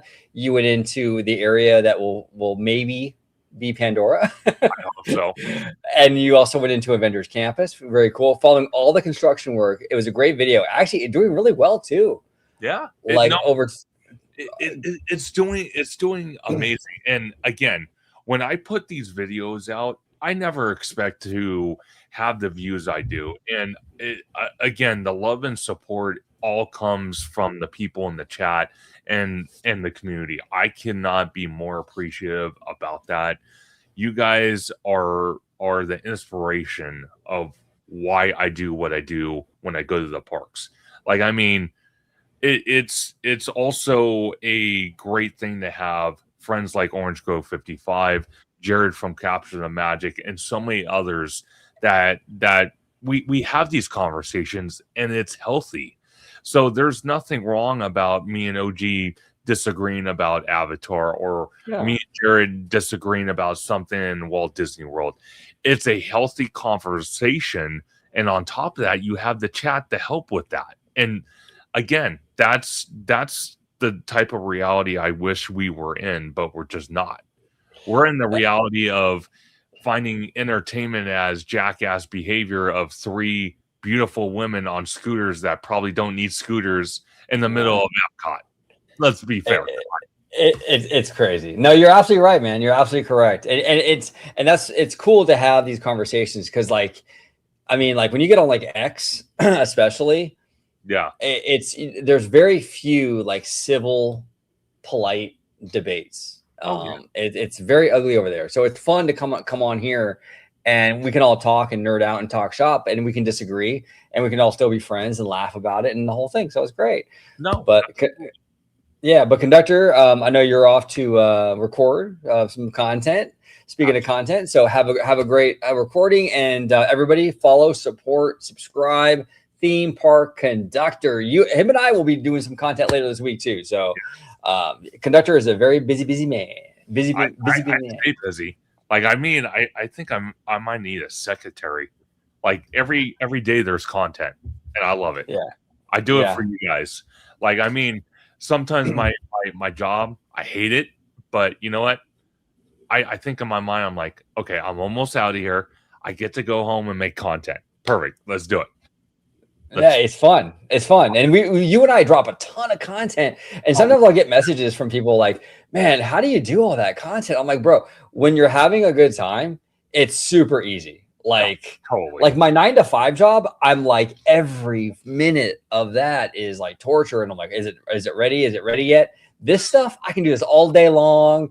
Talk this shit with you guys, bro. It's all good, right? You know, so if you're having a good time, it's easy to do it. You know, I can't even do 2 minutes of overtime on my regular job. It drives me crazy. That's true. You know, it drives you crazy. But anyway, Conductor, everybody give a big shout to Mr. Theme Park Conductor. Follow, subscribe to him. And it's always good to see you, brother. Have a good one, okay? Will do. See you guys later. Later.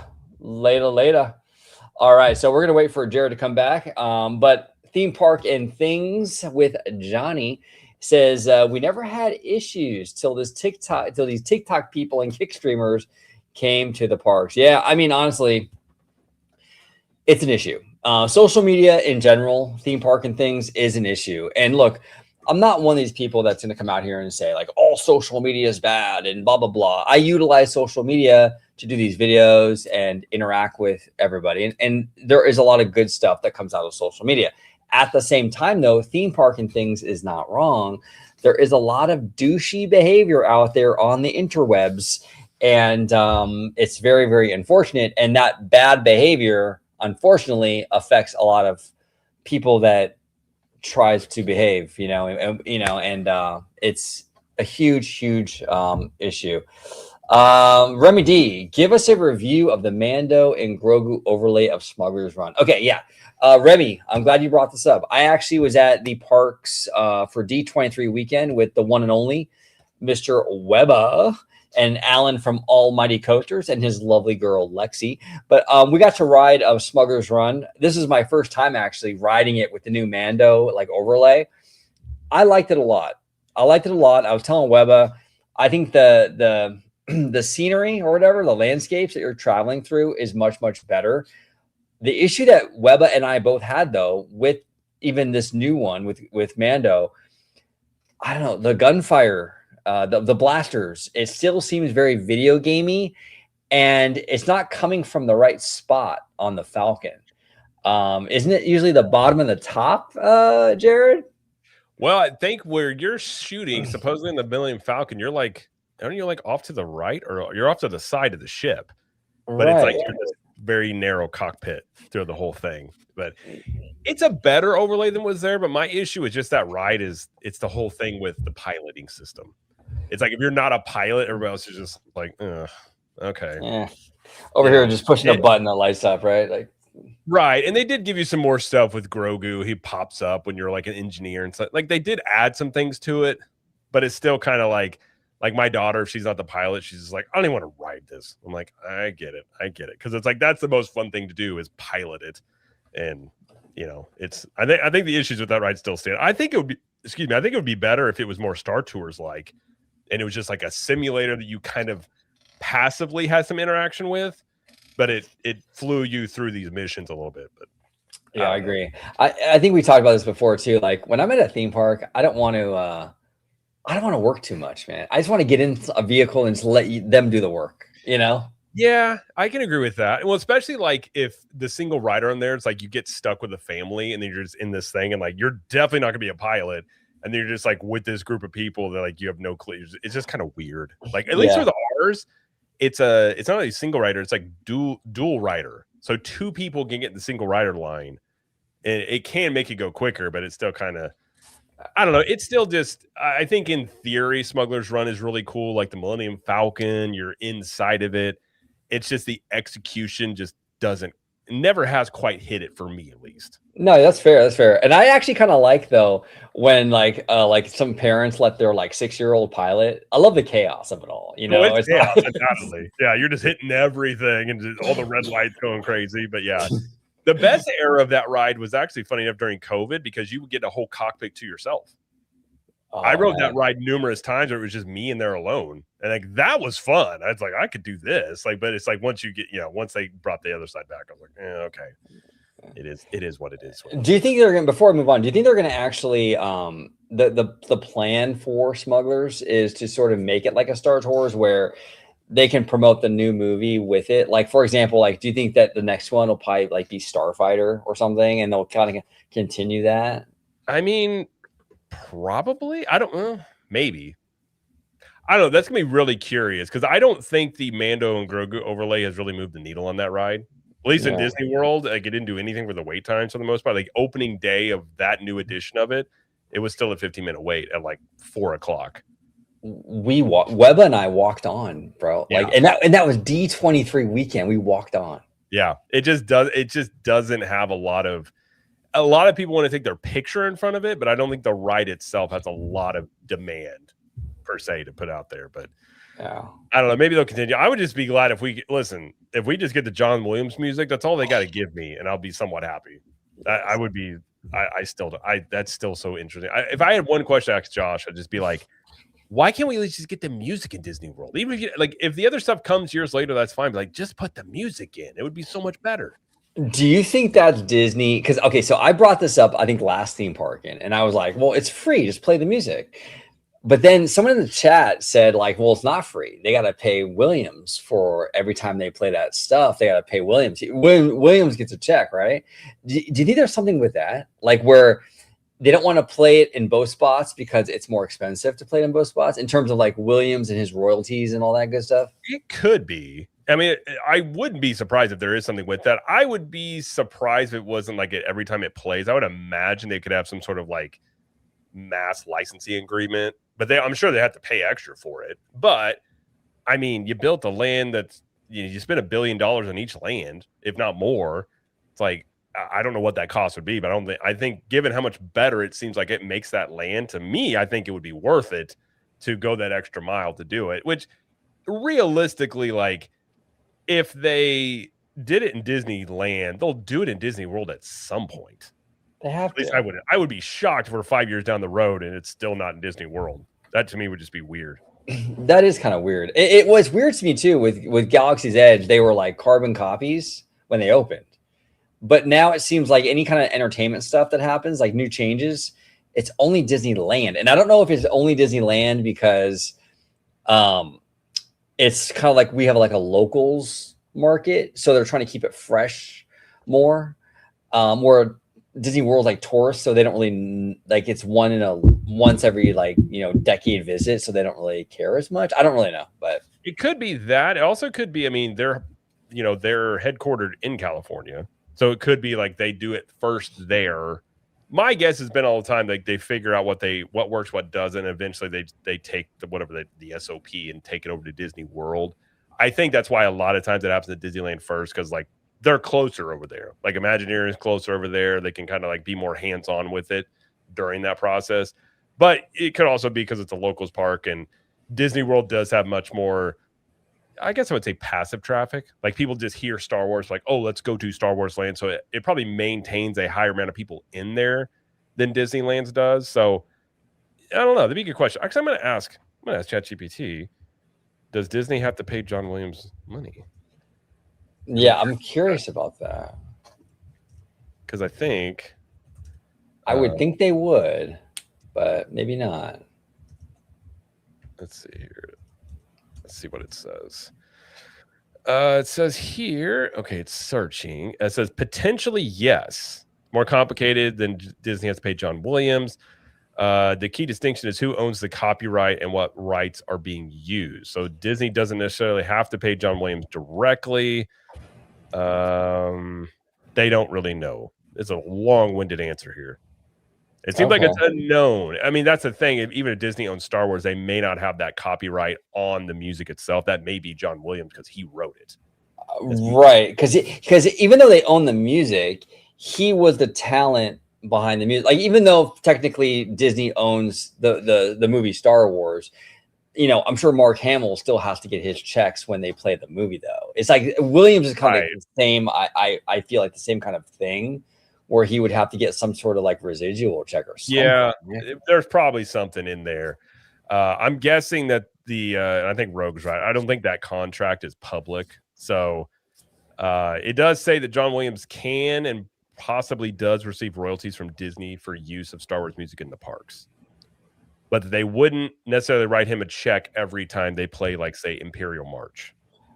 Gotcha. So it's like what you were saying, like a bulk A licensing. lot of times it's like a bulk licensing thing. A lot of times I would imagine that's what that would fall into, but that's an interesting question. That is. I'll dig around. I'll ask around and see if I can actually find out. I feel like that's something that it wouldn't be that big of a deal if they told you. I don't know what it would really change, unless maybe it is super secretive. I don't know. Yeah, it's interesting. Yeah. I love John Williams. Off topic, but I love that man. Dude, he is such a music. It's so good. bro. It's just, that's the crazy thing about, if you look at what, especially Universal has gotten right about their lands, especially like because of Wizarding World, it's just the music they play. Like, the minute you walk in, like, if you think of movies, how much like if you think about Star Wars or Harry Potter without the soundtracks, those movies have a completely different feel to them. Oh yeah. And It's so different. like I've said this, it's the same thing about the lands. Like, if you have the music accompanying it, like Super Nintendo World, you have all that Nintendo sounds and music playing. It just creates a more immersive atmosphere. So I still, even if they have to pay, I would imagine at some point it's still, at least I'm hoping, it still comes to Disney World. I think it will. I think you guys are going to get it, and I do see there is a renewed interest or sense of urgency when it comes to Florida lately. Yeah. Because I do think Universal is tapping into that market share more than what Disney's comfortable with. So I think that I think you will. I would imagine. I'm just surprised they didn't announce that at D23. That was surprising to me. I am too. I thought that would have been like especially as light as it was in some of this stuff, like that would have been an easy one to just throw out there. Just be like, hey, this is coming in like whatever it is, 6 months or whatever the date is. But we'll see. I have hope it still comes. She's with Star Wars as it is now, but I'm not gonna lie. If you stick that John Williams music in there and you got Darth Vader walking around, I'm gonna go to Galaxy's Edge. I'm gonna enjoy it a little bit. Hell yeah. Yeah, but I think they might. I'll be curious about Starfighter though. I think there's gonna be a lot of heavy cross promotion, especially where Star Wars is. You could really see them pushing that because they got Ryan Gosling involved in it now. Yeah, I could see them having a pretty heavy push for that. So we'll see when's that movie coming out next year? I think next year, isn't it? Like next May, if I'm not mistaken. I think so, if I remember correctly. I mean, there's a lot riding on that bad boy. I'd tell you that much. Well, that's it. I mean, what do they do? What do they do if that doesn't hit? Is a good question. Like, I don't know what direction they go at that point, because at this point, it's like you'd have to. I mean, I don't even know. Like, if that thing flops, oh man, which I don't know if it will. Ryan Gosling is still. He's a big enough star, especially lately.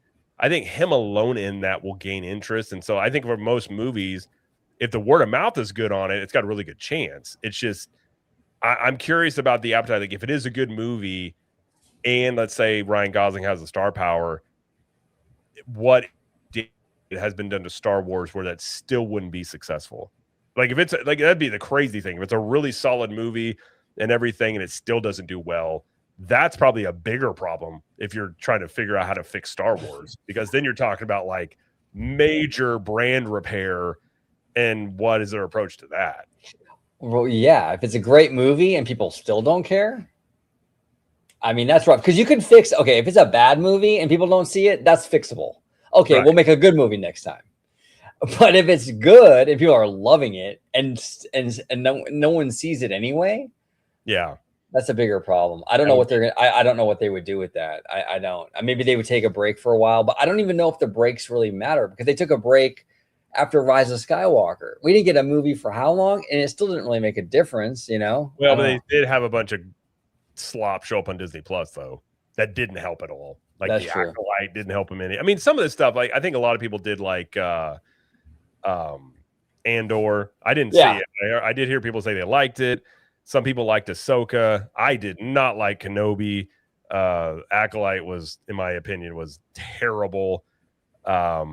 Yeah, I don't know. I think that didn't help him at all. So that would be very curious, because that'll be a big test. Well, it's also very interesting. I know we're going off the beaten path, but just one last thing. Josh is on this thing. Josh D'Amaro is on this thing right now. We heard it at the Parks panel. We're listening to fans. Yeah. And he does love to give people what they want. So I'm curious now that he's running, the studio end of it too, really. I mean, Dana technically is, but he's her boss still, right? Right. So are they going to do more of the fan servicey stuff? Are they going to do stuff that like fans been asking for a long time? I mean, they might. It's definitely on brand for Tomorrow and his team, I would think. Yeah. Well, and this isn't really a Tomorrow thing because this is already set in motion, but I think Doomsday is fan service on some level because what did people say they wanted back? That the original guy. So you got Steve Rogers back, not as Cap, but as Steve Rogers. You got Thor back. You did bring RDJ back. Now you got the Russo brothers involved with bringing Doom. So like they clearly are, at least Marvel speaking, are kind of in more of a like, okay, we hear the feedback here. We're gonna, we'll see what they do with like X-Men going forward and things like that. But yeah, I mean, I think a lot of things inside the company could be beneficial to actually listen to fans. And like you said, you can go too far, but I think with things like Star Wars and Marvel, you have enough of a library to know what's popular and what's not within the overall fan base. And I think at this point, the sequel trilogy I think the thing if you really want to get people back, and I don't think they'll do it, would be decanonize the sequel trilogy. I don't know if they have the appetite to do it, but if they find themselves, let's say Starfighter fails, I mean, at that point, it's like you're kind of at the bottom of the barrel. Like you don't have a lot of good options left at this point, other than just milking what is left of Star Wars, which is still probably decent on some level, like the original trilogy and celebrating that stuff. But if you're really wanting to keep Star Wars going as a brand, like you may have to start thinking outside the box, start doing some wild stuff. Well, Seymour is saying that Zelda and Starfighter are being released 1 month apart.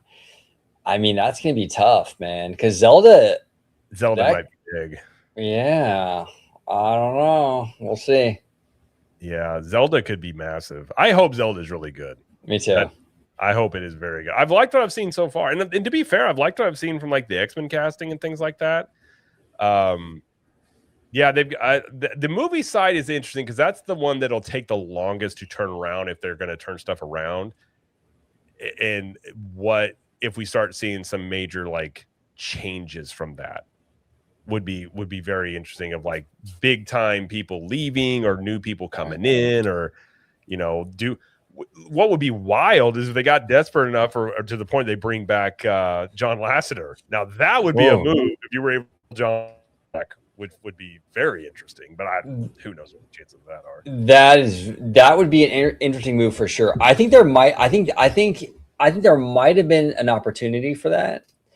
I just don't think Lasseter has done enough on his own to for them to take the risk on him.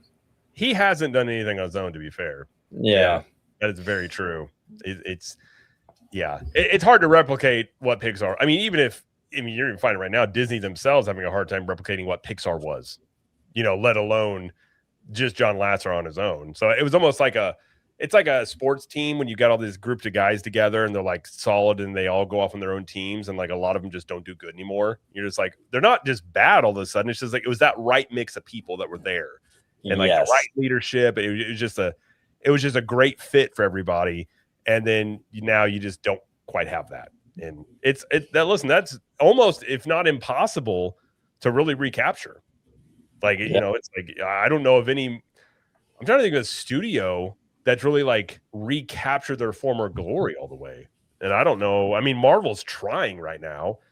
I think Disney Animation did a few, so they lost their mojo when Walt died in the 90s. They definitely did. They got it back in the 90s. Yeah. Yep. That's a good point.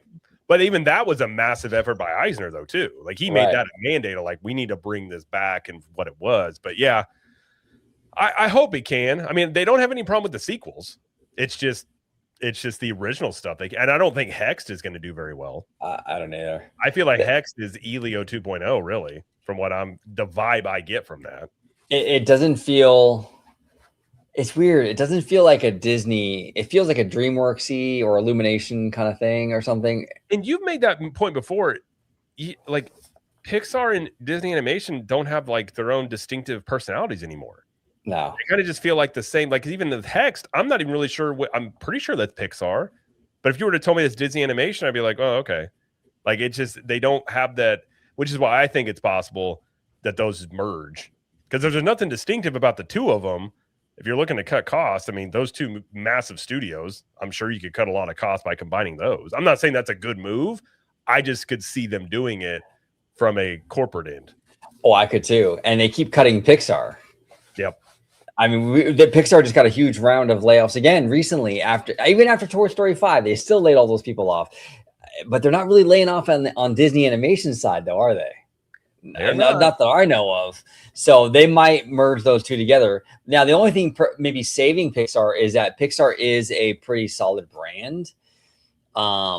You know, I mean, they named a whole area after it, Pixar Pier at California Adventure. So it's like it's a solid brand. People love the brand of Pixar, so maybe they won't do that because people do like the branding, but like I don't know. It seems like it's getting a little redundant, though. I don't know. Well, what is the last Pixar original that really did great? Was it Coco? Was that the last one that was probably like beloved? I mean, Hopper did like okay, right? I think like just okay. I don't think it made money. I don't think Hoppers was that. I saw Hoppers. I thought it was pretty entertaining, but it didn't do that well. I think it made 500-ish million, I think, which means it probably lost money, maybe broke even. But yeah, and like Kiki and Lucas said, Frozen going to make $1 jillion. The sequels make money. It's just the originals have had a hard time. Like, you know, back in the day, it was like if it was a Pixar original movie, like people just went to go see it, and they just don't as much anymore. And I didn't see Elio. I didn't hear great things about it, but you know, I think that's part of it. Is just like, and also like it's funny with Toy Story 5 because I was watching. My son went through. He's been watching the older ones. The new one has a lot more of a human focus, where the original Toy Story movies were like toy focused. It's kind of interesting, the perspective of it. It's like you didn't really get a lot of the like human stuff going on in those movies. It's all about from like what the toys were seeing. And I don't know. Yeah, it's interesting. Now Ben was commenting, I'm not crapping on originals. I'm simply stating they're not performing well. I literally said Hoppers did okay. I'm not saying I want people to be fired. I'm saying I can see a corporation making moves like that because they're not seeing their ROI. That is all I'm saying. Yeah, exactly. And the thing too, I think when it comes to animation, it's really tough right now, Ben, because you know a lot of these a lot of parents are looking at the landscape and they're thinking, you know, I can spend $100 for you know husband, wife, and the two kids to get into the theater to watch this unproven original animated film, right? Or I can wait, you know, 90 days, whatever it is, and just have my kids watch it on repeat on the iPad, right? And so there is a high bar now when it comes to this stuff. So when it comes to Toy Story 5. The parents are like, yeah, we'll give you our money because it's a proven franchise. We know what we're getting into when we spend our money. Hoppers, Elio, these originals, a lot of these movies are great. I loved Elemental. I thought Elemental was an amazing movie. But you're rolling the dice. As a parent, that's a lot of money to go to the movies, man. It is. I mean, you get 4 tickets, and if you, God forbid, you get popcorn. I mean, it's you're easily looking at $75, at least in Florida. Like it's, you know, it's not cheap. And so, yeah, if you're not sure, you know, a lot of people wait and see what people say on YouTube about it or see what the feedback is before they go. And, you know, when you're a parent too, especially with these kids movies, they can do really well. But you also like, you know, as a parent, it's kind of hard sometimes to get everybody together to go to a movie. And it's not necessarily the easiest thing in the world too, but 100%. Yeah, but we'll see. I mean, I hope they get it back because I think animation is even for adults, like animation's a fun medium to play in. Yeah. And even the Toy Story movies are, they're for kids, but like as an adult, like Toy Story 3, like that's a great movie. Like just from a movie storytelling standpoint, you know, it is solid. Oh, absolutely, absolutely. And Seymour says these movies do well on Disney Plus. Okay, that's cool. Yeah, I mean, and that your point too of like people just waiting for it to go on Disney Plus. Yeah, and I would be they don't really report the subscription numbers anymore. But I would be very curious to know, like, do they get a lot of people subbing to Disney Plus for let's say, I think Toy Story 5 is going to be on Disney Plus and like probably pretty soon. I know you can buy it on Disney Plus right now, so I would assume it's going to be where you can just watch it on the regular here pretty soon. But like, do they get a massive amount of people that sign up for Disney Plus to do that? Because if they don't, you're kind of just selling to an existing audience at that point. That's a great point. I tell you what, if they put Bob Chapek's book on Disney Plus, like the audio book on Disney Plus, I will resubscribe to Disney Plus today. Today. I have a pretty strong feeling they won't do that, but I would No. I would be in if they were just like, here it is. And I'm sure you and I are going to have a ton of coverage on that book because there's going to be so much in there, bro. I'm not a big reader, but I will read that thing cover to cover. I just, there's got to be, if that doesn't have some juicy stuff in there, it's going to be like, why did you even have this book, Bob? Like, what are we doing right now? Yeah. And Ben said, I don't mean to be negative towards you, Jared. I agree with you. I just do think Pixar and Disney are doing the right strategy with balancing production of originals with sequels to balance out money. And listen, ideally, like, I'm just, a lot of times I'm talking about that corporate end of things. It's like they have a pretty consistent behavior pattern. Like, cost cutting is a big thing that they always look at. I think you do need a balance. And I saw somebody comment of saying, like, why does Disney get ragged on for sequels? I don't think sequels are a problem if you also have original stuff coming out. But at some point, though, it's like, how many Frozens can you make? Like, how many, like, and then they kind of become redundant, where it's not as big of an issue if you have, and there's not as much pressure on sequels, by the way, if you do have original stuff coming out. And I think you can't hit a point. Vash is pointing this out as well. Disney looks at this as like investing into the IP sometimes, but you can also damage an IP. Like, I don't think Toy Story is damaged, but I don't think 4 and 5. I think 5 I had some issues here and there with it, but it was fine as a movie. It's better than 4. But like, if you would have left it Toy Story 1 through 3, I mean, that's like a perfect trilogy. Yeah. Of those movies. And it's like, do you really need more? And I think sometimes that's when it can go on too long. I mean, same thing with like the MCU. Like, after Endgame, I think they should have just reset and they just kept going. And then it gets like, okay, what are we? And then it turns into homework. And, sequels are not a problem in themselves, but it's just an issue whenever you can't get any original stuff going. And then it puts you in a precarious situation where all you're doing is sequels. 100%. And I think it's Robert Zemeckis who's done a really good job at protecting Back to the Future from that. Oh, 100%. 100%. I mean, he said as long as he's alive, they're not doing anything with it. Like, I respect that. Me too. It's so popular because it hasn't been messed with. It's like a time. Oh, it is. When I was at uni the other day, they were playing that. They were blasting it too, like all the way up at the ticket gate. And I'm like, dude, I was getting goosebumps just like listening to it. I was like, dude, this is so good. I love it so much. Yeah, that movie it's like that's the thing about good soundtracks too. It's like it invokes an emotion. Like the Toy Story music. My son will be watching the movies, and I'm just like, oh, I remember. Like, I remember the first time I saw Toy Story, and that was like one of the first times you saw like animated stuff from like a computer.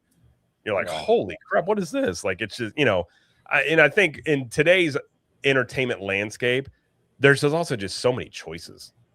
Like, you've got to really get people's attention. And we've even seen like a lot of stuff is powered by nostalgia.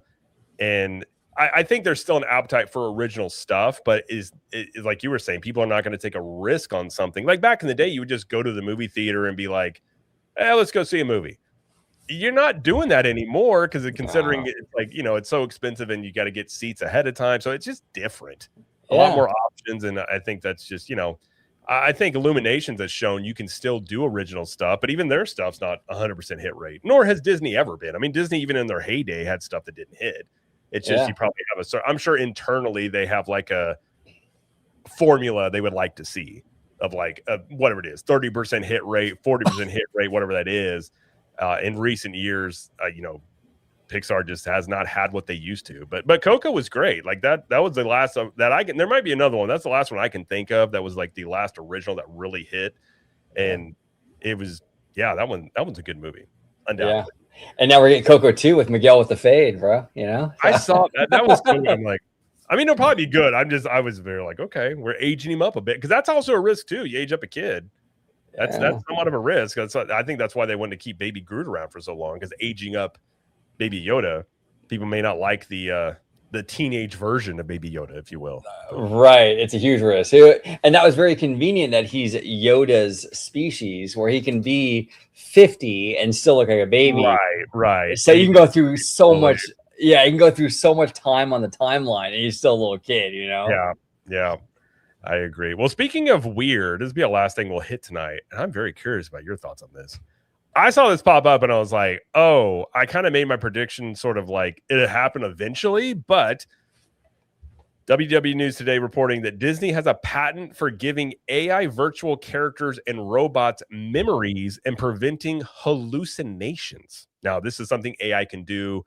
They call it hallucinating, where it kind of like gives an odd answer to something. And obviously, if you got meet and greets going that are powered by AI, you don't want the animatronic giving off some weird answers like we've seen, a few times when AI goes off the rails. You definitely don't want that in your theme park. No. So they have some more details on this. It says one embodiment of the present invention sets forth a technique for synthesizing an interaction with a virtual character. The technique includes matching a first message from a user to a first set of memories associated with the virtual character and determining at least a portion of the first set of memories based on a plurality of factors associated with the first set of memories. So essentially what this is all getting at is, and they've got diagrams on how this stuff would start and go, but it's some sort of pattern where they're going to operate off of their own language learning model. And I guess the big thing about this is preventing these things from, a kid comes up and says, "Hey, Olaf," and Olaf says like, something crazy, Yeah. like whatever he might say. And I think that now I've made the point after Epic Universe opened with that toothless meet and greet, that is the future of meet and greets, of these animatronics, because those things can run all day long. That thing it's awesome. It's a fantastic meet and greet. And so when we saw this Olaf pop up in Disneyland Paris, I was like, this stuff's coming at some point. Now, I think with this patent, who knows how quickly, but I think definitely Disney is looking in this direction of meet and greets that are essentially AI powered robots. I don't know about you, but that's a weird dystopian future that I didn't know if I'd ever noticed. But I think at some point we do have meet and greet, maybe even walk around characters that are robots with AI in there. I'm telling you, I think this is the future. Now, I don't think we're ever going to get to a point where Kiki and Luke was asking, will they ever replace human actors? I don't think completely. Like, I think will always be a market for going up and actually hugging Mickey Mouse and hugging Minnie, right? But some of these other characters, like an Olaf, who's really small, or like a Stitch, or a Tinkerbell, right, or even the bigger stuff, like a Maleficent dragon, or or even like a toothless size animal or something, or like a Hulk in Disneyland. A Hulk, exactly, a Scar from Lion King. These kind of things, I can see them using them, and you don't have to pay a cast member. And again, I'm not saying that this is a good thing. I'm just saying from a Disney corporate mentality, they're looking at it going, okay, we can have AI robotic Olaf and not have to have some guy in a costume that we're gonna have to pay, $25 an hour, Yeah. So I don't think it's going to completely replace the walk around characters, like with the human beings in them. I'm telling you right now, though, I think there's going to be a bigger part of this stuff in the mix, though, than there is right now. It's coming. I agree. And I agree with you. It's like Olaf is weird to me because like when you see Olaf, sometimes the parks, he's massive. And you're like, it's just, it's weird because he's small in the movies. And you can say things for like Stitch. I agree. I don't think it replaces like princess characters and things like that. Now, maybe a long enough timeline, maybe, but I don't think that would be any time in the next like 10 years at least. Who knows with this stuff, though? It could cost jobs, but at the same time, they're going to have cast members accompany these things. So if it does go off the rails, like, they can kind of like usher it away or something like that. Right. But it creates a very like, I don't know. For me, like it's a very ominous feeling of knowing like, and I'm sure that they would have these things on some sort of rails, but like, we've all seen Terminator. We've all seen these movies where the AI goes crazy. And it's like, I wonder how much of this stuff is them worried about that, or if they're just going to go right through to it. Because I think when you do start having this stuff in the parks, you're going to have some weird stuff happen at first. Like this stuff's not going to go off without a hitch, undoubtedly. No. You're going to try and prevent it as much as possible. We even saw when they were training that Olaf about how they were using AI to train the movements. Like there's some really cool uses of the tech. And I think that this could be really cool of having like an Olaf that interacts with kids and stuff. But I think safety and AI safety is going to become a very interesting discussion in the coming years, especially when we're talking about this type of stuff of a robot having AI powering it on some level, interacting with guests in a theme park. That part I think is the very like that's the thing that like a lot of people are like, okay, that's weird. Well, yeah, and it can open Disney up to a lot of legal issues too. Like if your kiddo was talking to Olaf, and then the AI goes haywire and says some weird stuff to the kiddo, the parent could turn around and be like, "Hey, Disney, I go to your park with a certain expectation here, and your Olaf is mouthing off to me and my kid." Right. Like that, that could potentially be a legal issue for them, Oh, 100%. Yeah, undoubtedly. I mean, I the jokes of an AI freaking out at tagging. I don't know if they would do that, but yeah, you're right. It's like, what if, and we've seen like Grok go crazy on X here and there, where it's like, if that happens in a theme park, I mean, that's first off, with all the cameras are out, that's going to be over social media everywhere instantly. I do wonder, like, and to be fair, sometimes Disney files patents that they don't use. Every company does this. They have patents that may not end up actually happening. But I definitely think this shows you that they are definitely looking at this. And as technology driven as Bruce Vaughn is, that doesn't surprise me, nor Josh Tomorrow. So I think it has a really cool potential to it. I am very curious on the other side of like, how much are they willing to take the risk of it? Or are they going to be a little bit more, I would imagine Disney's going to be pretty conservative with how quickly they implement this type of stuff into the parks, given all the stuff like you just said, lawsuits and, if people, and another thing too, how do people react in a theme park knowing something is AI? Yes. Well, Jared, you and I are content creators, right? I mean, look at, right? Supposedly, the rumor has it, right? Rumor has it. But like, here's the thing: we've gotten, I mean, we both have, and I think anyone in this space probably has at some point gotten, some heat for like if we do an AI thing or whatever. What's the reception? It's a great point that you bring up. What's the reception going to be from the general public when you have AI characters? Is there going to be pushback on this? Is AI getting to a point where it's so normalized where people don't care anymore? But it's interesting though, It is. And on that same topic, and I teased this before, and I was talking to you before the show. Speaking of AI, I want your opinion on this because this was posted by Theme Park Cheetah, and it says, the Magic Kingdom Express monorail has a new narration, and it sounds either text to speech or AI generated. I'm gonna play this and see what you think. It could be AI. I don't know, but here, I'll play this real quick. Those of you standing, please hold on to the handrails and stay clear of the doors. They will be closing in a moment. Thank you. Those of you standing, please move across your car to make room for everyone, and kindly offer available seating to those needing additional assistance. If you're standing, please hold on to the handrails and stay clear of the automatic doors. The monorail will depart momentarily.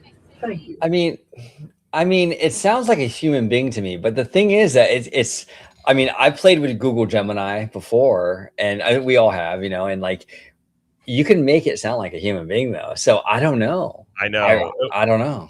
And I've played around with some of those voice tools, and it's getting remarkably good. Like even having like pauses, and like it'll even kind of be like like it'll do like human type of like things.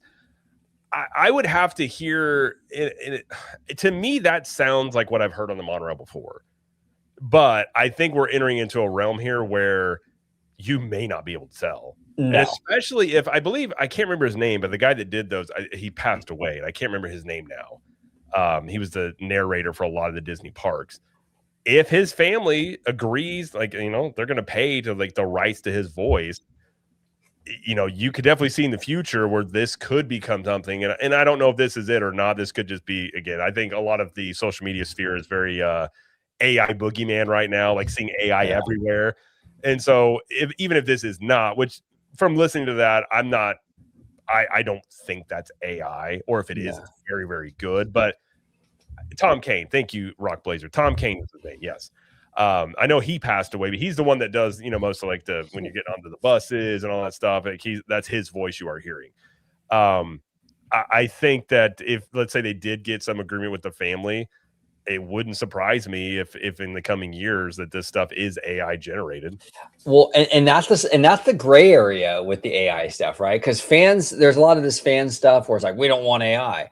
Okay, but what if, like, Paul Freeze's family Paul Frees' family signs off on it, and you can get his voice back in these parks, and it sounds just like him. It doesn't sound like an AI version. It sounds just like him, right? Or Tom Kane. And it's like, you know, like, yeah, it's AI, but like as a fandom though, wouldn't we want to hear these legendary voices again live on? So it's like there's that really weird kind of like we're stuck in the middle kind of thing, where it's like, oh man. Yeah, and like Kiki and Lucas said, can't stop progress, and we are in the midst of an emerging tech right now. And, you know, there's going to be pushback. There's going to be people that are pro it. And I'm in not the popular side of the internet where I see both sides of it. And I think, honestly, I think at this point, there's way more AI usage than most people probably realize in these companies from the back end that you just don't see. And we've had that conversation before where, you know, Imagineering now is using AI, but like they're not going to come out and tell you. Let's say Villains Land was maybe I have no doubt that there's going to be things about Villains Land that had AI assistance. Undoubtedly. They're using it right now. But if you don't know the difference, you know, what are people going to do? I feel like you're going to have this period of time where everything's a witch hunt. And Disney has had like really bad uses of like AI art in that Haunted Mansion gift shop and things like that. Like there has been some things where you're like blatantly, even Universal lately, some of their t-shirt designs people are looking at saying this looks like it's AI driven. There's going to be this weird period as these companies like start using it, and it's going to be clunky, but at some point it's going to become almost seamless where people will not be able to tell. And I think that gets interesting because I do think as time goes along, a lot of the pushback against it will lessen as the time goes, kind of like the internet in many ways. Yeah. Really, what does AI become? And really, you know, I think there's still questions about what that's going to entail, how much of an impact it's going to have on things. But I don't know. I saw that and I was just like, I'm not convinced of it. But it's still at the point I'm like, I think at some point it could be, and you'll just never know. Like, yeah, no, you're 100% right on that. And you're right. There is this boogeyman sort of culture right now with, oh, this is AI and that's AI and shame on you for that. And shame, you know, it's like, and this is the thing with people. It's like either 0 or 100, right? It's like people can't like acknowledge that, like, yes, we don't want AI to like decimate every job. No. At the same time, can we also acknowledge that, dude, this is a cool technology and it could maybe, you know, accent some of these processes and not completely eliminate it, right? So it's like, but people don't have the ability nowadays to do that. It's either it's all bad or it's all good. There's no gray area, you know, and you're an evil person forever using it. And like, you know what I'm saying? It's like, come on, right? So hopefully we move beyond that and we can kind of like, you know, accept that AI is here, like Kiki and Luca is saying, and like basically, how do we work with it where we balance the human touch with the AI? And I think we will. I think we have to. I think if we don't balance it, none of us are working. So, well, Elon Musk is out here saying we got like 3 years before like AI is going to do everything. I don't know if I subscribe to that, but I mean, listen, I'm not a trillionaire, so he knows stuff that I don't know. But you know, I agree. And Rock Blazer here says, while I get skepticism at generative AI, it's so annoying when people see artwork they don't like and assume it must have been AI. Yeah. Well, that is my point too. There's literally like, there's just no middle ground. And on the internet, this like sitting in the middle being like, I see it from both sides is like the most hated position because people want you on their side on the argument one way or the other. And I don't know. I'm the same way. I see there's advantages to it. There's things that people can utilize for it. I think it will open up opportunities for many things, but it also has the potential to really decimate industries depending on what direction it goes. But, you know, that's why I even argued when Disney originally made that deal with OpenAI, I was like, well, you know, Disney's going to get a lot of flack and Universal and these bigger companies for using AI, but like, if they don't use it, they're going to get left behind because everyone's using it. And you can say anything for like countries now. It's like an AI arms race in many ways. So if you get a seat at the table, at least you're able to have a voice about, you know, hey, we need to protect, you know, artist rights and we need to do X, Y, and Z. Because you just leave it, if you just tap out and leave it to these AI companies, and we've seen that they will run roughshod. If you don't put any resistance against them, they will run roughshod over everything. Oh, no, well said. And I, you know, it's funny too that people, and I stopped explaining myself because it's pointless after a while, but like people will like come down on you. Oh, that thumbnail is AI. And I've used AI in the past for like thumbnails or what have you. but context also matters, and this is where the context and the gray area come in. I've always made my thumbnails. So if I'm using AI thumbnails now, I'm not replacing anyone's job. I'm just utilizing AI now instead of cut and copy and pasting on Photoshop. So I didn't take away a job. So, but like people never want to hear the context. People just want to paint you as a bad person because you used it. How dare you, OG? You used well, it's it. like it's a moral, it's some sort of moral test. Like you're a bad person for using AI for something that you did, sort of thing. And it's just, you know, it's I don't know. It's just one of those things where, especially on X, I would say social media, there's no nuance on social media. It's just which side are you on, and we're going to yell at each other. But I think there is a lot more like, you know, the in-between stuff. That's kind of life, and the gray areas of life is where you discuss these things, the pros and cons of also. I mean, I'm sure back in the day there were pros and cons about the internet of, you know, what's this going to do. And I don't think anybody foresaw what the internet necessarily became. And I think the same thing will be for AI.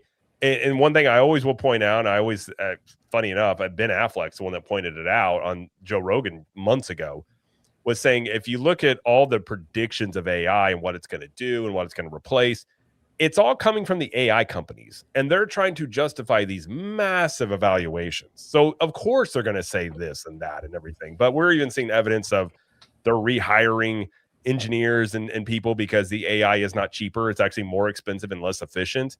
And so, you know, that's an interesting wrinkle into it. Maybe it gets there at some point, but I think it definitely has its dangers. Don't get me wrong. Like AI can, you know, I think we've all seen the movies and what it could do.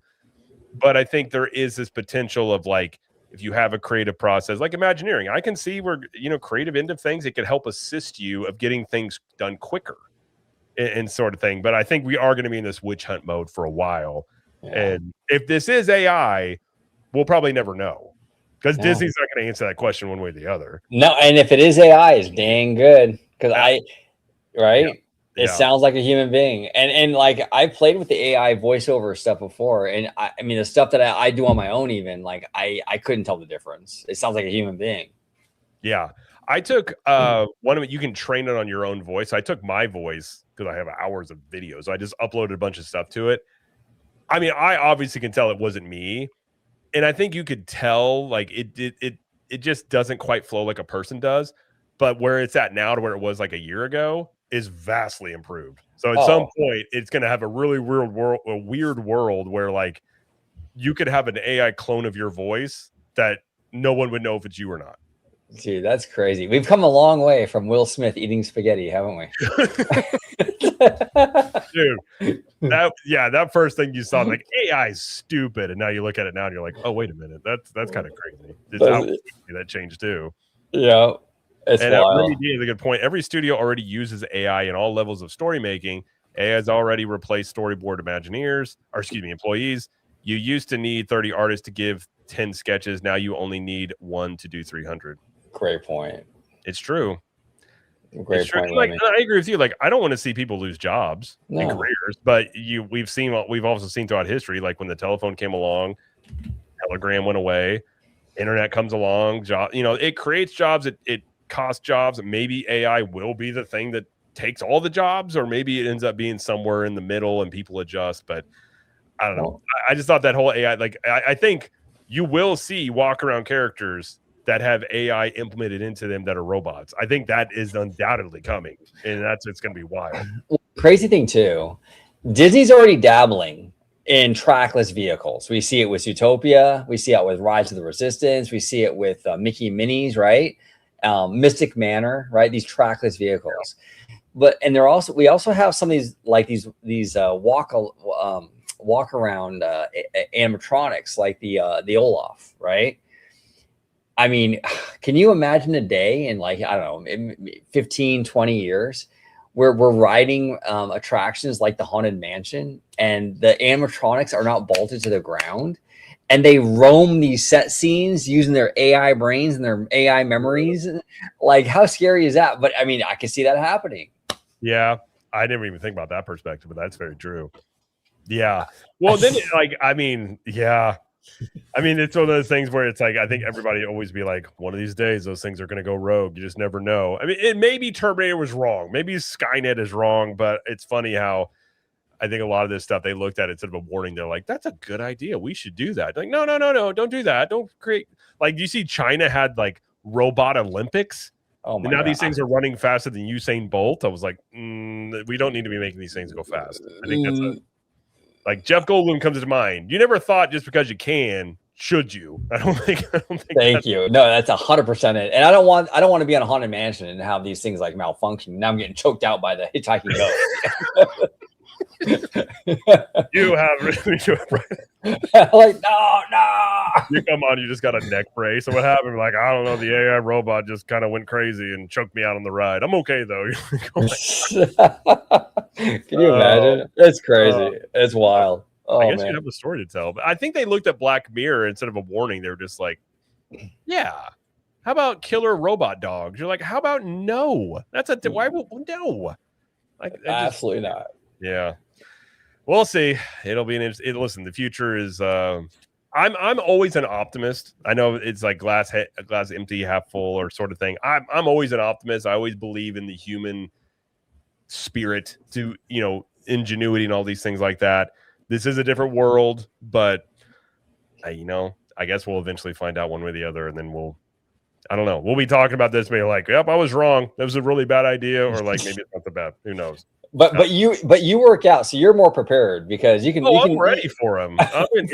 I'm at this point. It's like your reasons for working out change, and now mine are like, okay, impress my wife and fight off these AI robots. I got to at least give him some sort of resistance here. So I don't know. We'll see.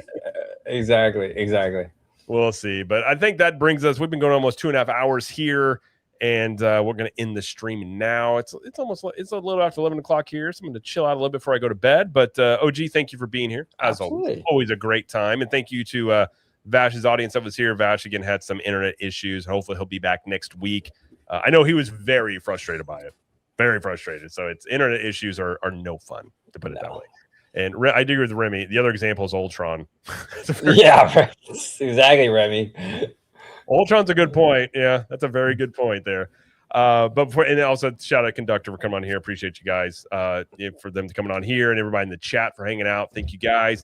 Before we get out of here, though, where can everybody find you out here on YouTube and social media, sir? Yeah. No, thank you so much, Jared, for being an amazing host as always. I want to thank the chat, everybody in the chat, Kalani D, Remy D, Kiki and Luca, Rogue Attraction, everybody who joined us, Ben, Zakuto, everybody. Also want to give a big shout out to Mr. Vash Sky of Vash Sky Park Cast. Make sure you check him out if you're not watching this on his channel. He will be back next week. Absolutely. And Mr. Theme Park Conductor. Make sure you check him out also on YouTube.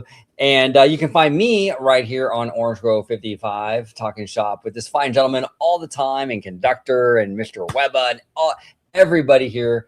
We have a great time. You can also catch me on X, Orange Grove 55, and you can also catch me on Instagram, Orange Grove 55, which is a source of great, funny reels that we send each other in the group text. There's so many good ones. I thought about we should have like a meme segment on the show, just like some of the memes we find, because there's the gold ones out there. I did see one. I'll have to find it and send it to you. There was one I found. I always bookmark them, and I always forget to go back to them. But yeah, there's some great comedy on Instagram. I like my algorithm. My algorithm is like working out, motivation stuff, and just like memes. It's just like the most ridiculous stuff you find out there. It's just it's my algorithm, and I like it. That's how. It was funny. Jay, I think it was Jay the other day in the group chat. He got this one pretty Asian girl singing Tupac's "Hit 'Em Up," and he's like, "Look what you did to my algorithm, OG." Dude, that's the thing. They're so sensitive now. If you like hover on something, you just get like 50 of them, and you're like, "Oh gosh, dang." So you got to like reset it. Like, no, I need to go back to what this was. But yeah, it's hilarious. I love it. The best ones are Theme Park Philosophy. He sends some bangers every once in a while. Bro, yeah, he sends a lot of good ones, dude. He sends a lot of good ones. That one guy he sends over all the time. That Duke, I forgot his last name. Duke something. Oh, Duke Gomez. Yeah. I love it. It's one of those, it's a good meme. The first thing you're thinking is like, I got to share this with the boys and my wife. And my wife just looks at me. She's like, "What'd you send me?" I'm like, "It's funny." And she'll be like, "You sent me 5 of them." I'm like, I'm sharing my comedy with you. Okay. It's good. You're giving you're this is gold here, you know. Yeah. This is some gold. Doesn't appreciate it. I'm like, this is good stuff. My comedy is, for instance, have you ever seen the movie Hot Rod? No. Oh my gosh. So it's Andy Samberg. It's got Bill Hader, Danny McBride. It's a goofball, like just a ridiculous movie. It is one of my favorite movies of all time. Me and my brother had the same thing. We went and saw it in theaters, and I'm not even kidding you. We were the only people laughing in the theater. It's like a very unique like if you have that type of sense of humor, it's really funny. And if you don't, you're just like, you guys are psychopaths. So my sense of humor is Hot Rod. Anything that's Hot Rod kind of adjacent, that fits me to a T. I love it. You would like it. But it's if you like things that don't make any sense and like very subtle comedy, like you would like Hot Rod. Okay. All right. I'll check it out for sure. And one of my favorite comedies of all time to this day is Superbad. Superbad's good. Superbad's good. That was a funny one. Those kids were hilarious, but that's kind of my comedy. And like Dave Chappelle, I think Dave Chappelle is brilliant. Chappelle's good. Chappelle's very good. Yeah. There's a lot of stand-up I like nowadays. What's his name? He's the guy from Tennessee, Nate Bargatze. He's really funny. He's pretty funny guy. But yeah, I love some good stand-up. Theme Park and Things says Spaceballs. Spaceballs is good. Spaceballs is solid. They're making another one. There's a scene in Hot Rod where Andy Samberg's character decides he's like, I need to be a grown-up, and he goes grocery shopping. And they don't point to it, and then his buddy confronts me like, "What are you doing?" He's like, "It's time for me to give up my dreams. Okay, I need to be an adult." And he's got like this goofy, like he's got a tie on a shirt that doesn't belong, and he has a grocery cart full of just hard alcohol. That is it. That's all that's in there. Is just hard alcohol. And you're like, his idea of being an adult is just going and buying hard alcohol. But it's like it's just goofy. I love it. Describing the movie just doesn't do it good, but Kalani D says, I saw that movie in 2007. Very funny. Yeah, it's an old one, but it's good. I still love that one. But yeah, you can find me if you are watching an OG site on either side. You can find me at Cap the Magic. I do daily videos talking about very similar things to OG. And then if you're looking for, especially Halloween Horror Nights information, looking to go for Orlando over on CTM Podcast on YouTube. My wife and I, that's our podcast we have there. We have a full preview episode of Halloween Horror Nights that came out today. So if you're looking to go and you want to know all the houses, all the ticket options, everything that, give some strategies on how to get the most out of that night, you can go check that out. It's over an hour long. So we go more in depth we kind of hit bigger stories here. And then on that channel, we kind of do more like, food reviews, strategies for the parks and things like that. So you can go check that out over there. But thank you guys, everyone, for hanging out in the chat. For those that sent over some jewels and super chats and member messages, appreciate you guys. And we will see you guys next week. Have a great rest of your week. And if you're in Florida, stay dry because it's been raining a lot. But if you're in California, stay cool because it's been hot up there. So yeah, we will see you guys later and talk to you soon. Bye. Peace.